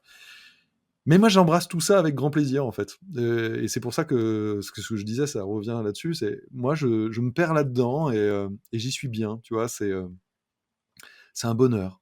C'est un bonheur. Donc oui, bah, tous les petits moments, les 5-10 minutes que je peux avoir, les 1 heure, les 2 heures. Nous, on aime beaucoup aller aussi dans la région de Kyoto, d'aller voir les temples. Moi, j'aime beaucoup la campagne japonaise aussi, tu vois. Tokyo, pour moi, c'est pas l'alpha et l'oméga du Japon. Ce serait dommage de ne faire que ça. De fait, je le fais parce que bah, il y a plein de gens que je connais aussi là-bas, et voilà. Et puis parce que j'aime bien, la jungle urbaine me plaît plutôt assez. Euh, mais ne faire que Tokyo, c'est dommage. Il y a plein d'à côté très sympa. Après, il y a un truc qui est génial à Tokyo, c'est que tu es jamais loin de la nature. La nature, elle est omniprésente. Elle est beaucoup plus présente finalement que dans nos villes. Et si tu prends le train, si tu fais un cercle de 1 heure de train autour de Tokyo, t'es vraiment plus dans la grande capitale, hein. T'as plein de choses entre. T'as des montagnes, t'as la mer, etc. Et donc, ils ont un réseau ferroviaire en plus tellement développé et tellement précis que ouais, c'est un vrai plaisir, quoi. Donc, je prends ce plaisir et je l'embrasse à chaque fois. Là, je sais que la prochaine fois où je vais y aller, j'ai trop hâte d'aller au mont Takao, qui, les gens ne le savent peut-être pas assez, et je l'ai appris grâce à Kampai, justement, est la montagne la plus visitée au monde. Parce qu'en fait, elle est très accessible, elle est à 1 heure de Tokyo, et elle est pas hardcore de ouf, mais mine de rien, tu montes un peu, et par beau temps, tu peux voir le mont Fuji. C'est rarement le cas. Franchement, c'est rarement le cas, mais tu peux l'apercevoir. Et il y a plein de chemins différents, et je sais que j'en ai déjà fait 2-3, et donc j'aimerais en faire quelques autres, pouvoir, voilà. Et ça, c'est pareil, tu vois, Arashiyama et tout ça, Fushimi Inari, bon là, c'est pas Tokyo, mais je crois qu'il y a un terme en japonais où tu prends un bain de forêt, un bain de Shinrin Yoku. voilà. Tu peux me le redire? Shinrin Yoku. Ouais, il va falloir que je l'apprenne parce que celui-là, vraiment, je trouve qu'il est tellement vrai. Mais vraiment. Moi, je suis quelqu'un qui met dans ma vie, de français, hein, enfin, quelque où que je sois au monde, j'aime beaucoup marcher. Je fais beaucoup de choses à pied. J'aime si je peux faire à pied, je préfère faire à pied. Déjà parce que ça me permet de faire un tout petit peu de sport, moi qui suis beaucoup derrière un écran et ensuite je trouve que le rythme de la marche n'est pas le même qu'en taxi, en métro, en ce que tu veux et donc tu dois prendre le temps, en tout cas, de regarder un peu, de comprendre et moi j'adore le faire en forêt. Je vais très souvent en forêt. Dès que je peux, enfin c'est l'endroit où je suis le mieux au monde, c'est en forêt et les bains de forêt, entendre le ploiement comme ça là des bambous, voir la cime des arbres et tout, la lumière qui change, les odeurs, l'humus, etc. Je trouve qu'il y a une magie. Là, dernièrement, avec Caro, on s'est re-regardé Princesse Mononoke, Mononoke Hime. Et bah, je trouve que ce film n'a pas pris une seule ride. Je trouve que c'est d'une beauté esthétique, les musiques de Joe Hisaishi, puis le message général du film, enfin, c'est une dinguerie. Bah, tu vois, Mononoke Hime, pour moi, certains moments, il n'y a même plus de musique, il n'y a rien. C'est le silence. Et puis t'es dedans. Et bah ça, c'est ce que je retrouve souvent quand je suis au Japon. Plein de moments où, tu vois, je vais me balader en forêt ou dans les bambous, puis il n'y a plus personne, puis il y a juste le bruit de la nature. Et là, et là, ça me ressource. Et là, ça me fait du bien. Et là, rien que d'en parler, j'y suis un peu. J'ai hâte d'y retourner. Vite, très vite, vite, vite, vite. Est-ce qu'il y a des choses que tu voudrais voir au Japon et que tu n'as pas encore eu le temps d'explorer, d'expérimenter depuis déjà quasiment 25 ans de voyage? Oui, et ben c'est marrant parce que Mononoke Hime, c'est l'île tout en bas, et là, au moment où je vais le dire, je vais avoir oublié son nom. Yakushima. Voilà, Yakushima. Ça, j'aimerais le faire. Parce que justement, Mononoke, je t'en parlais il y a un instant, je trouve ça incroyable. J'ai des amis qui m'ont dit, non, non, mais c'est vraiment Mononoke, hein, c'est tout pareil. Donc, ouais, j'ai envie de ça, voilà, par exemple, j'ai envie de faire ça. Euh, alors, j'aimerais gravir le mont Fuji. Parce que je pense que c'est un truc incroyable. Alors, je pense, enfin, c'est pas je pense, il faut se préparer. C'est pas, tu vas pas en basket et machin. Donc, le jour où je le ferai, c'est vraiment, il faut que je. Puis, il faut tomber. Il y a une période aussi. Enfin, c'est pas ouvert toute l'année. Faut pas s'improviser. Genre, oh, bah, tiens, ce matin, je vais faire le Mont Fuji. Non. Mais oui, ça, c'est quelque chose que j'aimerais voir le jour qui se lève, le soleil levant au Japon, du Mont Fuji. Je pense que ça, c'est une expérience. C'est l'expérience d'une vie, quoi. Donc, ça aussi. Et puis, je connais pas bien le nord du Japon. Donc, aller voir le nord. Et puis, je connais pas Okinawa. Moi, je suis jamais allé à Okinawa. Donc, j'aimerais aller à Okinawa. Enfin, voilà. Donc, en fait, il me reste plein de choses à faire. Et je sais que c'est pas des choses que je vais forcément faire encore la prochaine fois. Parce que j'y vais pour la prochaine fois que je vais y aller. Il va y avoir une grosse partie boulot encore. Euh, mais voilà.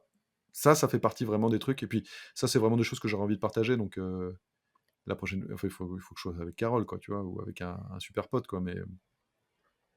Mais ouais, j'ai hâte. Et en fait, c'est ça qui me passionne. C'est, j'ai pas encore tout fait du tout. Loin de là, loin de là. Donc, j'ai plein de lieux à voir, encore à découvrir. Donc, trop bien, trop bien.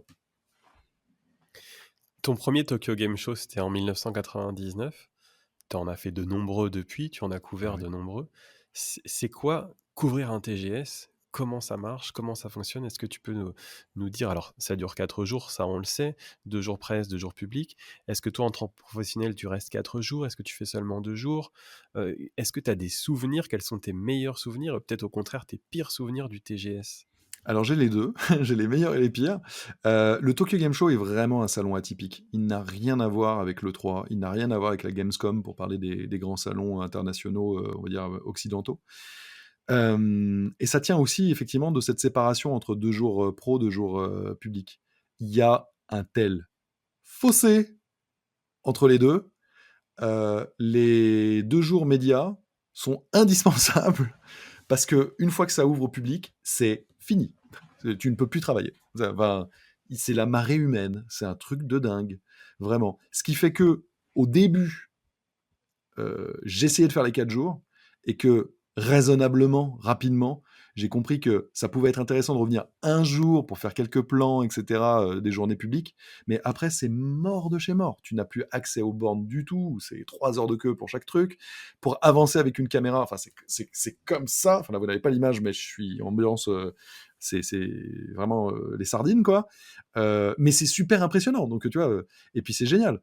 Alors là, post-Covid, je pense que c'est plus exactement pareil, mais enfin, à la grande époque du Tokyo Game Show, alors je rappelle quand même que le Tokyo Game Show, à la grande époque du Tokyo Game Show, il y en avait 2 par an.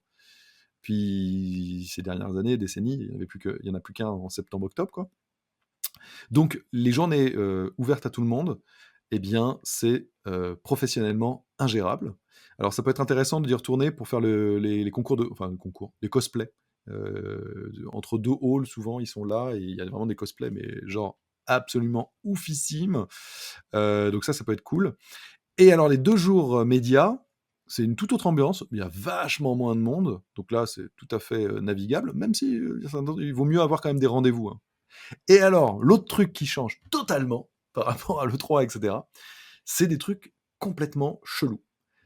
Vraiment là, à la japonaise. C'est-à-dire que, imaginons, j'ai rendez-vous avec Capcom, donc j'ai pris, avant même de partir du Japon, rendez-vous avec Capcom, c'est validé, j'ai un créneau pour, allez, on va dire, je donne un exemple concret, pour tester Resident Evil 7 en réalité virtuelle, j'ai rendez-vous à 15h sur le stand de Capcom avec, j'ai le nom de la personne, je dis n'importe quoi, Miyazaki-san, ce n'est absolument pas Miyazaki-san, mais voilà, qui m'accueillera, qui machin et tout, pour me présenter le jeu, tout ça.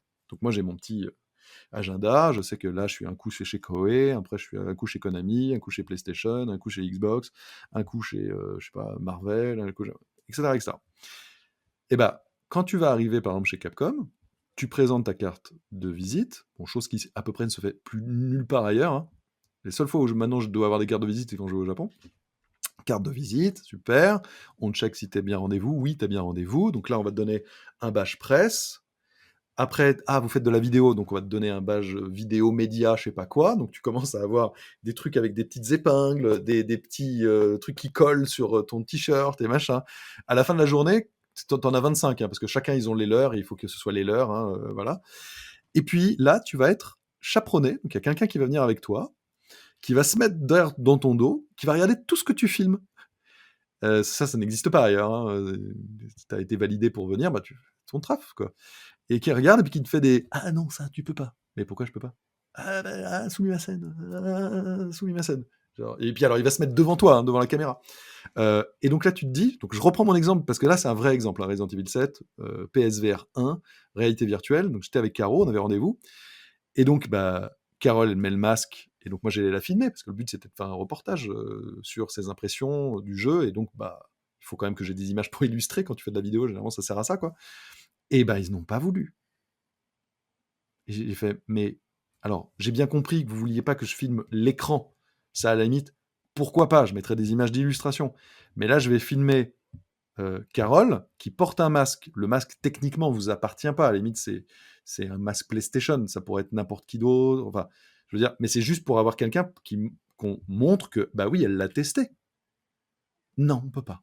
Mais pour quelle raison? Est-ce que vous pouvez m'expliquer? Ah, alors là, téléphone portable. T'attends, 5 minutes plus tard, quelqu'un arrive. N+1. Tu réexpliques les trucs, tu fais, bon, ok, j'ai bien compris, pas filmer l'écran, ça pourquoi pas, mais est-ce que je peux juste filmer au moins Carole qui a le masque parce que j'ai besoin de montrer qu'elle a testé le jeu en VR et voilà, quoi. Ah, non. Mais alors, bon. Mais pourquoi? Attendez. Troisième coup de fil. Non, mais on a fini, il devait être 3 ou 4. Bon, 4, j'exagère peut-être un peu, mais 3, ça c'est sûr.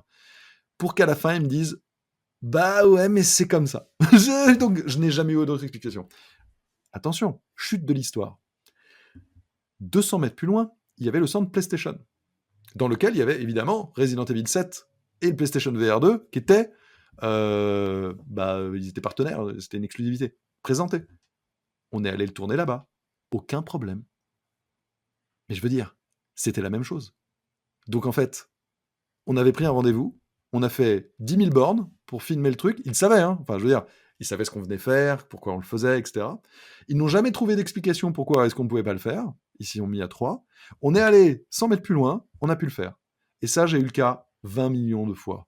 Je pourrais donner un autre exemple, chez PlayStation par exemple, sortie de la PSP Go, donc rappelez-vous, la petite console portable full des maths. Donc il y avait une hôtesse, donc les nanas, machin du truc, qui avait la console dans la main, et moi, bah, je voulais faire le plateau à côté d'elle pour que le cadreur puisse passer de moi à aller chercher, tac, la console, qu'on la voit, que ce soit un peu dynamique dans l'image et machin. Donc, bah, elle n'avait pas l'autorisation, elle, d'être filmée, donc j'ai fait pas de souci. Est-ce que vous pouvez demander à votre manager si vous pouvez? J'avais évidemment tous les badges, médias, presse, machin, etc. Donc, ça a été demandé. Pareil, on a dû avoir 2 personnes qui sont venues pour au final nous dire oui, c'est bon, vous pouvez le faire. Résultat, la nana, en fait, pendant tout le plan, elle n'a pas bougé et elle n'a pas touché à la console. Donc, au final, elle n'a pas compris qu'elle pouvait le faire. Donc, en fait, je pense qu'au fond d'elle, elle s'est dit qu'il fallait pas le faire. Donc elle souriait, elle était là, elle tenait la console, mais elle n'y touchait pas. Mais moi, le but, c'est que tu joues, quoi. Enfin, je veux qu'on voit que c'est une machine qui bouge, vivante, tu vois, qu'on peut faire des choses. On a abandonné. On a fait, non mais, trop compliqué, là, on vient de perdre une demi-heure, vas-y, on fera le plateau ailleurs, et puis on mettra des images d'illustres. Mais enfin, voilà, je n'ai jamais eu ce genre de cas. Et ça, je vous donne 2 exemples, parce que sinon je pourrais vous faire un podcast entier là-dessus, de trucs genre un peu surréalistes, où tu sais pas, ou bien t'es en train de faire un tour du salon, et t'as des endroits, genre t'es à 50 mètres de l'écran, machin, et il y a des gens qui ont je sais pas comment dire ça, des trucs dans les mains, quoi, des petits bâtonnets, avec des no caméras, donc la caméra barrée, et ils viennent devant toi comme ça à te faire, non, pas, filmez pas, mais je filme pas les jeux, je filme l'ambiance pour montrer que sur votre stand, il y a des gens qui sont en train de regarder l'événement que vous êtes en train de faire. C'est un plan d'ambiance. Je suis pas en train de filmer l'écran à bout portant. Le truc est à 50 mètres de toute manière. Enfin, Sumimasen, non, non, non, faut pas et tout. Mais c'est un événement, là, média, c'est les journées presse, c'est pour montrer ce qui se passe chez vous. Enfin, non, bon, voilà. Bon, ça c'est le côté japonais où, de toute manière, tu sais que quand c'est un non, c'est non. Hein. Il n'y a pas, en France, nous, il y aura toujours, oui, bon, attends, je négocie, machin, en douce, blablabli, blablabla. Non, au Japon, si c'est non, c'est non. On va te faire 25 personnes qui vont te faire croire que peut-être que tu vas y arriver, mais en fait, tu n'y arriveras pas. C'est mort. Donc, une fois que tu intègres ça, en fait, tu sais même plus. Hein. On t'a dit non une fois, tu fais OK, d'accord, je vais faire autrement. Et ça, j'ai jamais eu ça de ma vie à l'E3, j'ai jamais eu ça de ma vie à la Gamescom, j'ai jamais eu ça nulle part ailleurs et tout. Et à chaque fois, tu sais, quand tu le dis aux antennes françaises, les mecs font ah bon, mais ah bon, mais on savait pas nous, mais ils nous avaient dit que c'était ok, parce que tu vois, on te dit oui, oui, bah bien sûr, tu vas pouvoir filmer, parce que maintenant avec l'expérience, à chaque fois, je dis on pourra filmer, hein, bien sûr, hein, tu me garantis, hein, parce que sinon, je prends un autre rendez-vous, si tu veux, si c'est pour pas, je fais pas un magazine papier, je fais de la vidéo. Ah oui, oui, bien sûr, ils nous ont certifié. Puis tu arrives sur place, en fait, une fois sur deux, c'est ah, Sumimasen. Voilà, donc voilà. Ah, sinon, ils aiment bien filmer dans des pièces qui sont super moches. Ça veut dire que ils adorent faire des super beaux décors, et puis te dire ah, en fait, pour l'interview, on peut pas la faire devant le décor. Par contre, on a une pièce blanche avec rien. Mais là, c'est cool. Si tu veux la faire là, c'est bien. Mais comment dire, c'est archi moche votre truc. Ouais, mais on peut le faire là. Ok, d'accord, on va la faire là. Voilà. Tu parlais tout à l'heure de Kojima, Hideo, un des plus grands créateurs de jeux vidéo de l'histoire Et du très jeu vidéo différent de ce que je japonais. viens de tout dire. Hein. Ah oui, là, je Lui, saute. lui, il est vraiment. Non, non, non, je veux dire, lui, il est très différent dans Ah, l'approche des médias, justement, de la plupart des boîtes japonaises. C'est alors justement justement, celui qui va autoriser plus de choses et c'est cool. on va en parler parce qu'il a une place à part aussi dans le monde du jeu vidéo japonais. Pour situer très rapidement et très succinctement, c'est le créateur de Metal Gear et puis il a fait bien d'autres choses. Là, on le connaît récemment pour Death Stranding. Tu as une proximité avec lui qui est assez intéressante et justement, tu le connais très bien, ce qui t'a permis de nous dire cette petite anecdote. Justement, il fonctionne différemment des autres. Mm. C'est qui Kojima Hideo? En quoi il est différent des autres créateurs de jeux vidéo japonais? Comment tu as construit ta relation avec lui et euh, en quoi il est important aujourd'hui en tant que concepteur de jeux vidéo japonais? Alors, je commencerai par dire que je pense que c'est un authentique génie. Et quand je dis ça, c'est évidemment subjectif, mais pour le côtoyer depuis maintenant bah, plus de 20 ans, et je pense que quasiment tous les ans, hors Covid, on a dû se rencontrer au moins une fois, que ce soit à un E3, ailleurs ou machin. Je trouve que c'est quelqu'un qui est génial. Donc, dans le génie, on peut aimer certaines choses et moins d'autres. Hein. Moi, j'aime pas tout ce qu'il fait, tout ce qu'il dit, tout ce qu'il est, machin, etc. Mais je trouve que quand je dis génial, c'est que c'est un mec qui est complètement à part dans cette industrie, quoi. C'est C'est un pionnier, déjà. Il a apporté des genres, il en a bouleversé d'autres. Il a sa propre ligne, il a son propre nom, son nom est devenu une signature. C'est pas le cas de tant de gens dans l'industrie du jeu vidéo. Alors ça lui vaut un peu des colibets, Lego, le boulard, le machin, etc. Oui, bah ok, bah. Mais pour autant, pour avoir eu la chance de faire des reportages même où aucune autre caméra n'avait jamais été, c'est-à-dire que par exemple, j'ai vécu un truc complètement fou. À la sortie de Metal Gear Peace Walker, en fait, on a été les seuls médias au monde, avec Gameblog à l'époque, à être autorisés à suivre et à être vraiment ce qu'on appelle embed, quoi. On était avec eux pendant 4-5 jours, toute la campagne de lancement du jeu au Japon. Donc j'étais de 8h du matin jusqu'à minuit avec lui et ses équipes. On a tourné dans ses studios, on le suivait à Yokohama, où il lançait le jeu avec tout le casting. Il y avait eu énormément de monde dehors. On a fait des petites boutiques de ouf de gaming, mais parce que c'est un mec qu'il adore depuis longtemps. Enfin, j'ai vécu des moments complètement fous, hein, certains dont je ne parlerai pas parce que c'était des moments privés, quoi. Mais c'était complètement dingue, vraiment complètement dingue. Et bah, de tous les échos que je peux avoir de gens qui travaillent avec lui, oui, c'est quelqu'un de très exigeant. C'est quelqu'un qui refuse le non. En tout cas, genre juste, c'est pas possible. Non, ça marche pas comme ça. C'est OK, ça a l'air compliqué, on va essayer de trouver comment faire pour que ça marche. Voilà, la démarche intellectuelle. En revanche, de toutes ces personnes-là, tout le monde est unanime pour dire, c'est pas le mec, genre, OK, c'est la petite star et donc il fait rien et il met juste sa gueule et son nom partout. Non, non, non, non, non, non. Il met vraiment les mains dans le cambouis. C'est vraiment le créateur de ces jeux. Il est dans chaque segment et quand il met son nom, c'est qu'il y a apporté de l'input, mais du vrai input, pas juste, j'ai mis mon nom parce que je suis une star.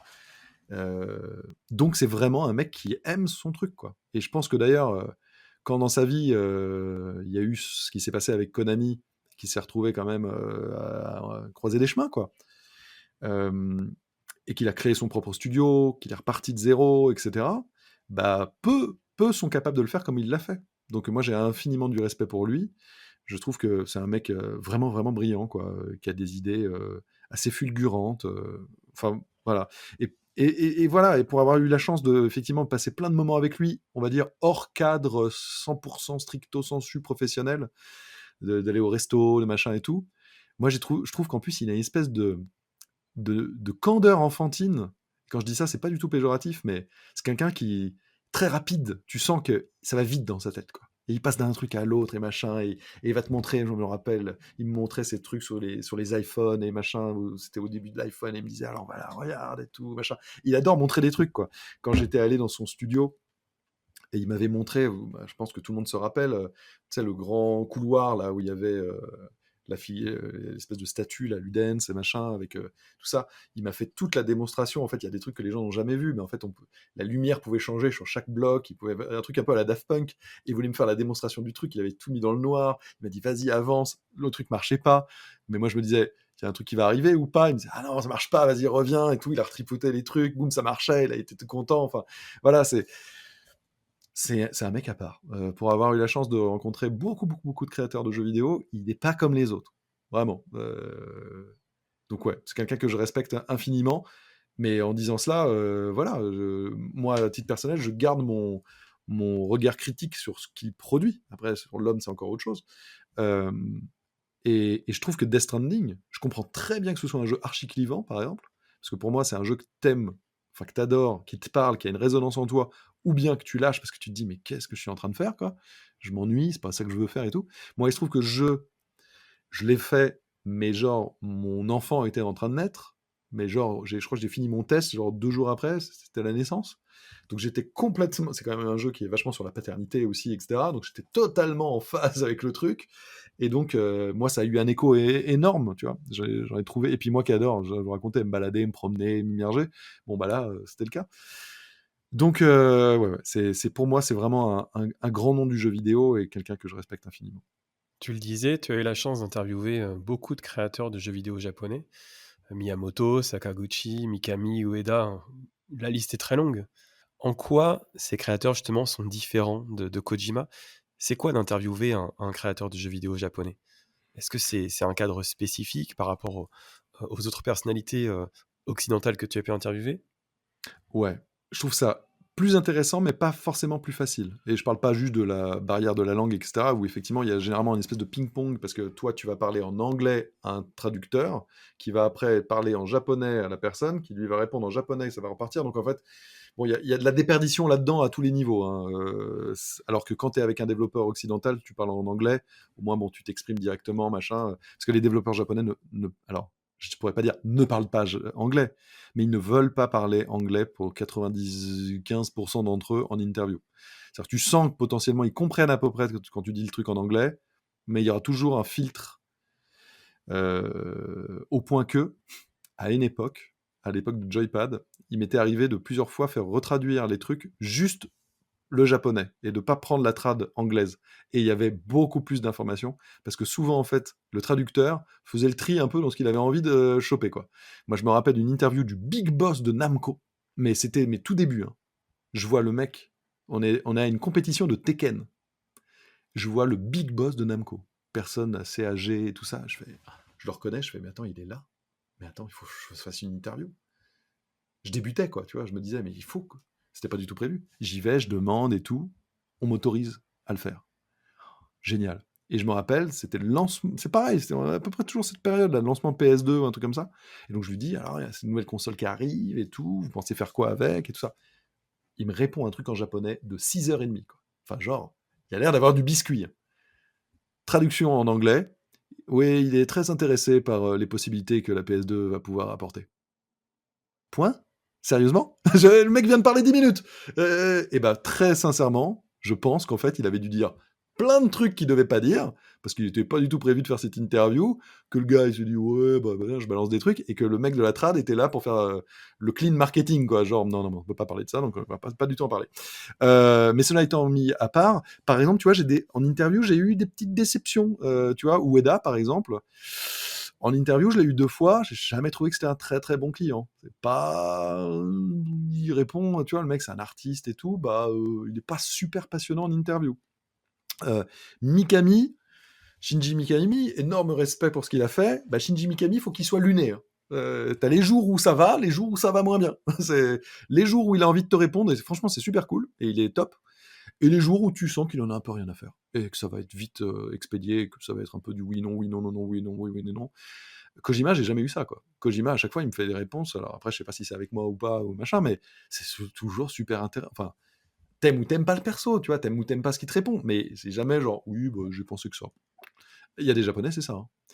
Et puis, ça faut le dire quand même, j'ai eu des histoires, alors, que moi j'ai pas vécu personnellement, mais qu'on m'a raconté de personnes de confiance, qu'on a déjà citées dans ce podcast, qui parlent couramment japonais, et qui ont pu, par exemple, avec certains grands noms du monde du jeu vidéo japonais, aller à des reportages où il y a 2, 3 journalistes occidentaux, et puis, avant que ça commence, eux parlent en japonais, et disent des choses que je vais pas répéter là, mais qui sont pas très laudatives sur les occidentaux et machin, qu'on pourrait traduire par bon, de toute manière, hein, là on va la faire vite, hein, parce qu'on s'en fiche un peu, là, machin, en pensant que personne ne parle japonais, qui est le cas de 99% évidemment des gens qui y viennent, et que du coup mon pote en question qui parle très bien japonais et tout, commence sa question en japonais, et là tu vois le masque tombe, ambiance de merde, il a donc compris tout ce qu'on vient de dire avant, et c'est la merde, et voilà. Bon, ça c'est un truc par exemple, j'ai jamais eu avec des développeurs occidentaux, parce que mais tu vois, la contrepartie, c'est que souvent les Japonais, enfin, non, je peux pas dire souvent en fait, c'est pas vrai. C'est très très particulier, en fonction des cas. Mais il y a des Japonais passionnants, tout comme il y en a qui vraiment sortent pas grand-chose, là où, globalement, quasiment 100% des occidentaux, ils sont média traînés de l'enfer, et que souvent, c'est des réponses un petit peu creuses aussi, tu vois. Genre pour être sûr d'être bien dans le discours marketing et tac tac. Avec les Japonais, tu peux avoir tout et n'importe quoi. Vraiment, tu peux avoir un truc génial, tout comme tu peux avoir, pareil, un truc un peu chiant. Ce sera ma dernière grosse question.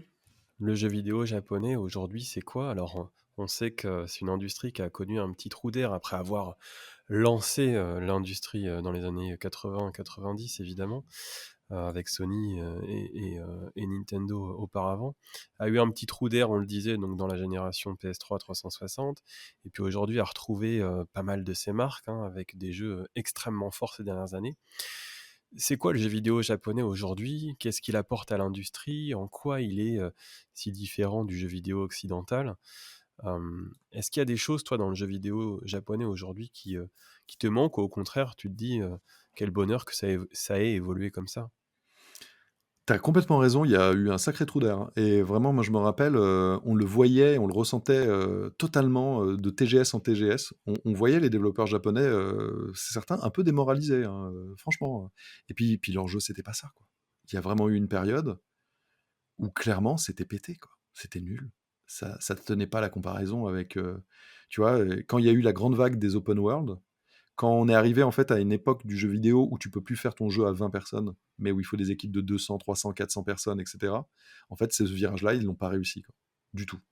Parce que les outils, souvent en plus, c'était des outils, tu vois, du Unreal Engine, etc. Et que en vérité, il y a beaucoup de Japonais qui parlent pas bien anglais et que du coup, ils comprenaient rien à leurs outils, quoi. Et tu le sentais. Enfin, franchement, il y avait rien qui était optimisé, machin. Virgule, je pense que certains se sont un peu repliés sur eux-mêmes. Enfin, il y a vraiment, il y a eu un décrochage qui était un peu flippant parce que il a pas duré 6 mois, quoi. Enfin, ça a duré plusieurs années. Et puis, petit à petit, moi, je trouve qu'ils reviennent. Et en réalité, aujourd'hui, bah, si on regarde là, si on dézoome un peu, quel est le jeu qui a bouleversé les open world? Zelda Breath of the Wild. C'est un jeu japonais. Quel est l'autre jeu qui, depuis Zelda Breath of the Wild, a repris le flambeau? C'est Elden Ring. C'est un jeu japonais. Euh, dans, à sa manière, etc., Death Stranding, il a pareil, il a ouvert une voie, un truc machin. L'influence aujourd'hui des jeux From Software est phénoménale. C'est typiquement des jeux japonais, hein. Tu vois le carton, bon ça, illimité des Pokémon et compagnie. Tu vois Nintendo qui est toujours archi présent. Et puis quand tu regardes, Final Fantasy qui n'y arrivait plus trop et machin, là il y a FF16 et j'ai eu la chance d'y jouer il y a quelques temps. Alors je peux pas présager de sa qualité finale parce qu'il me manque trop de choses encore à regarder. Dans le cadre de la preview, c'était surtout les phases d'action et tout. Mais au moins dans ces phases d'action, ils ont retrouvé le côté le dynamisme, la grandiloquence, l'explosion visuelle, le truc qui fait que tu te dis oh putain ouais là, je suis vraiment face à un gros jeu. Alors que FF15 était un jeu très Frankenstein où tu sentais que c'était compliqué dans tous les sens, etc. Donc ouais, moi je trouve qu'ils sont en train de repartir et puis il y a plein de trucs que je qualifierais de double A ou indé japonais qui sortent un petit peu du lot aussi. Capcom. Mais attends, Capcom, ça fait plusieurs années maintenant que c'est eux qui donnent le tempo. Depuis qu'ils ont fait les remakes là, de Resident Evil, bah, tout le monde se dit mais attends, on peut faire des remakes, attends, ça cartonne. Ils ont cartonné avec Resident Evil 2, le 3, à mon sens, il manque quand même des grosses choses. Le 4, là, qui arrive, a l'air monstrueux. Resident Evil Village en VR, c'est un truc de fou. Resident Evil 7, pareil, ils avaient réussi à rebooter leur saga avec de la première personne, c'était pas si évident, et finalement, ils l'ont bien fait. Enfin, boum, ça y est, ça repart, quoi. Donc moi, je trouve que le jeu vidéo japonais n'est peut-être plus aussi... enfin, n'est plus aussi dominateur qu'il l'était sans partage à l'époque de la Super Nintendo, la première PlayStation, moi je dirais jusqu'à la PS2. Mais PS3, PS4, Xbox 360, Xbox One, cette génération-là, l'Occident a vraiment pris le dessus. Et bah là, j'ai l'impression que depuis quelques années, il y a un retour à quelque chose de plus qualitatif. Voilà, il redonne un petit peu plus ce tempo. Donc moi je suis ravi parce que j'aime le jeu vidéo japonais vraiment et que je le souhaite vivant et, et de le voir de nouveau être source d'inspiration. Bah, ça faisait longtemps que c'était pas arrivé. Et donc Breath of the Wild et Elden Ring pour moi vraiment les deux là. Chapeau, les deux ont été faits GOTY, hein, jeu de l'année, et c'est pas pour rien. Et donc, si on regarde, ça faisait quelques temps qu'il n'y avait pas eu de jeu japonais GOTY, et là, on en a eu quand même deux très très beaux, et à mon avis, c'est pas les derniers. Et en tout cas, c'est ce que je souhaite. Avant de se dire au revoir, est-ce qu'il y a un dernier mot que tu voudrais ajouter? Un sujet, Japon qu'on n'aurait pas abordé, une anecdote, quelque chose auquel tu penses là sur le Japon? Il y a une chose qui m'a toujours marqué au Japon, c'est de voir à quel point les choses évoluent extrêmement vite. Mais même physiquement, quoi. Une ville comme Tokyo est une ville en renouvellement perpétuel. D'une année sur l'autre, il y a des lieux que tu connaissais, etc., qui n'existent tout simplement plus. Mais c'est même pas qu'ils n'existent plus, il y a un trou à la place, c'est qu'il y a déjà quelque chose de nouveau, immense à la place. C'est phénoménal. Euh, j'ai halluciné, par exemple, alors là, c'est plus qu'un an, parce que forcément, c'était la période Covid, mais la dernière fois où j'étais allé au Japon, c'était fin 2019 pour le Tokyo Game Show, et donc j'y suis retourné en novembre 2022. Il s'est donc passé globalement 3 ans avec toute cette période-là. Et ben, à Shinjuku, il y avait la zone VR de Namco Bandai qui était vraiment mortelle. Bah, je l'ai vu. Enfin, j'ai vu d'abord avant un espèce de grand cinéma être rasé, puis popper ce truc Namco Bandai, puis Namco Bandai lui-même disparaître. Et puis quand j'y suis retourné, le plus grand hôtel, je crois, de l'hémisphère de la zone asiatique, etc., est né. Et je me suis dit, mais qu'est-ce que c'est que ce truc? Et alors là, c'est pour parler de grandes choses, mais plein de petites boutiques, des choses qui disparaissent, qui... En fait, ils n'ont pas du tout le même rapport à nous, c'est fou de se dire que ce pays qui est beaucoup plus ancré dans la tradition que nous-mêmes, où nous, nos traditions, quand même, elles s'estompent, on les maltraite un petit peu, etc. Eux, ils sont vachement quand même sur la tradition, mais à la fois, ils peuvent switcher très très vite, ils peuvent baser un truc. Ça m'a toujours impressionné d'avoir 2 buildings et un temple au milieu, mais vraiment collés, vraiment écrabouillés par. Mais il est là, il est là, et avec tout ce qui est vieux. Mais ça m'a toujours halluciné aussi de voir que ils sont capables de faire un truc que nous, jamais. Oh, t'imagines si c'était le cas, ce serait. Voilà. On le voit avec Notre-Dame, c'est de prendre un temple, un vieux temple, millénaire, en tout cas centenaire, et de le raser et de le refaire à l'identique, mais avec des matériaux neufs. Et tu te dis, mais c'est pas de la rénovation, c'est de la reconstruction à l'identique. Mais nous, en France, on serait genre, mais non, il faut garder le matériau initial, il faut juste le nettoyer, le machin, etc. Bah, eux, ils sont capables. Il y a des trucs qui rénovent, évidemment, hein. Mais il y a des trucs, ils vont juste les reconstruire à l'identique. Hop, hop, hop. Ça les dérange pas. Bah, attends, c'est mieux, c'est parfait. Regarde, c'est la version moderne, mais du même truc. Enfin voilà, il y a trop de facettes du Japon qui m'interpellent, qui me choquent parfois, tu vois, mais choqués dans le sens positif et négatif. Et c'est ce qui fait que je trouve que c'est un pays que je trouve pas encore dévoré par l'uniformisation mondiale. On y retrouve aussi évidemment des Zara, des Gap et des machins que tu retrouves partout pareil, etc. Évidemment. Mais ils ont aussi toutes leurs petites boutiques locales, vraiment à eux, etc. Et moi, ça me fait plaisir. Et je trouve qu'ils ont gardé quand même une identité qui, même si depuis 99, j'ai vraiment vu le pays changer, si, il y a un point vraiment, le tourisme. Et le tourisme de masse.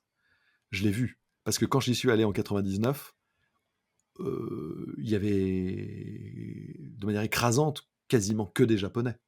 Il y avait quelques gaijin, mais on n'était pas beaucoup. Les dernières années, oh, c'était waouh, ce flot de tourisme qui m'hallucinait et qui, je vais le dire, à certains moments m'exaspérait moi-même en tant que touriste, je peux le dire. Quand tu as certains temples où tu as des gens qui ne font, enfin, c'est un espèce de tourniquet avec leurs trucs à selfie et leurs machins dans des temples, à parler très fort et tout, moi ça me choquait. Je me disais mais c'est la honte quoi. Enfin franchement, c'est la honte.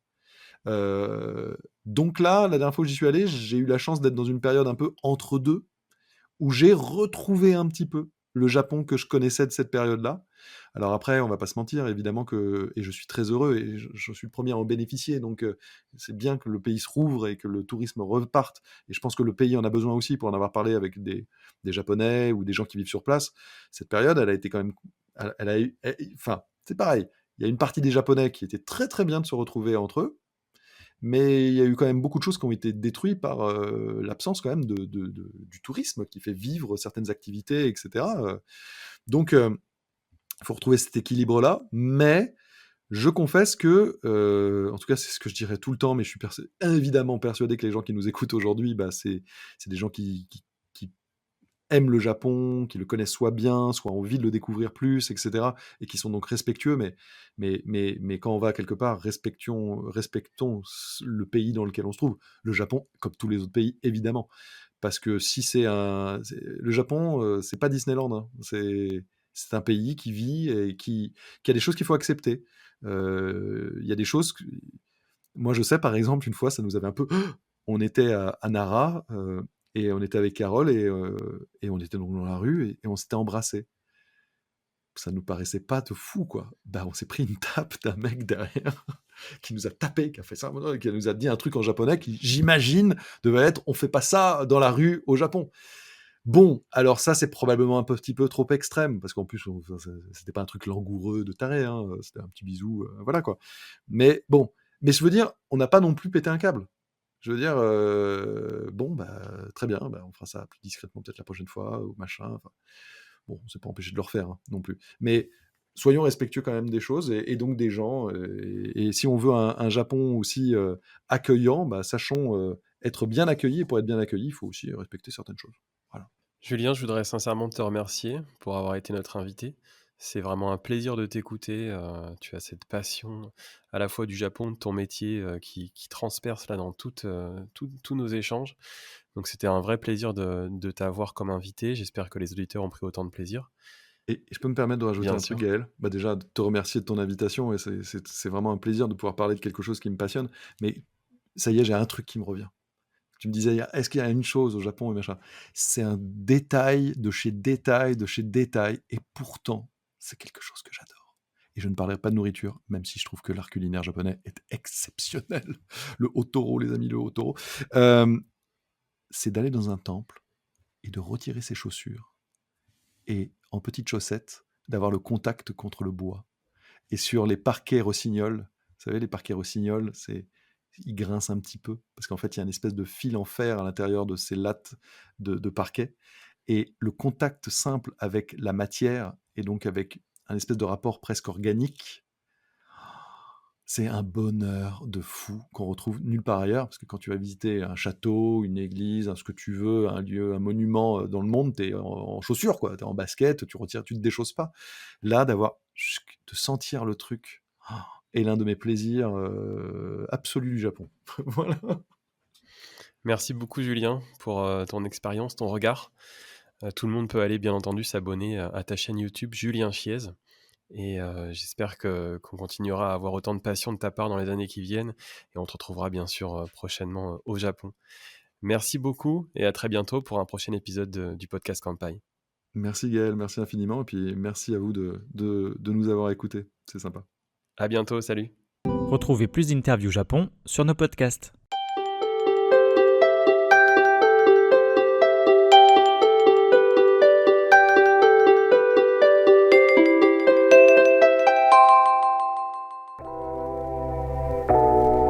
Merci d'avoir écouté cet épisode du podcast Kampai. Nous espérons qu'il vous a plu et que vous en avez appris plus sur le Japon. N'oubliez pas de vous abonner sur votre plateforme de podcast préférée, de nous noter 5 étoiles si vous le souhaitez, et on vous dit à bientôt pour le prochain épisode.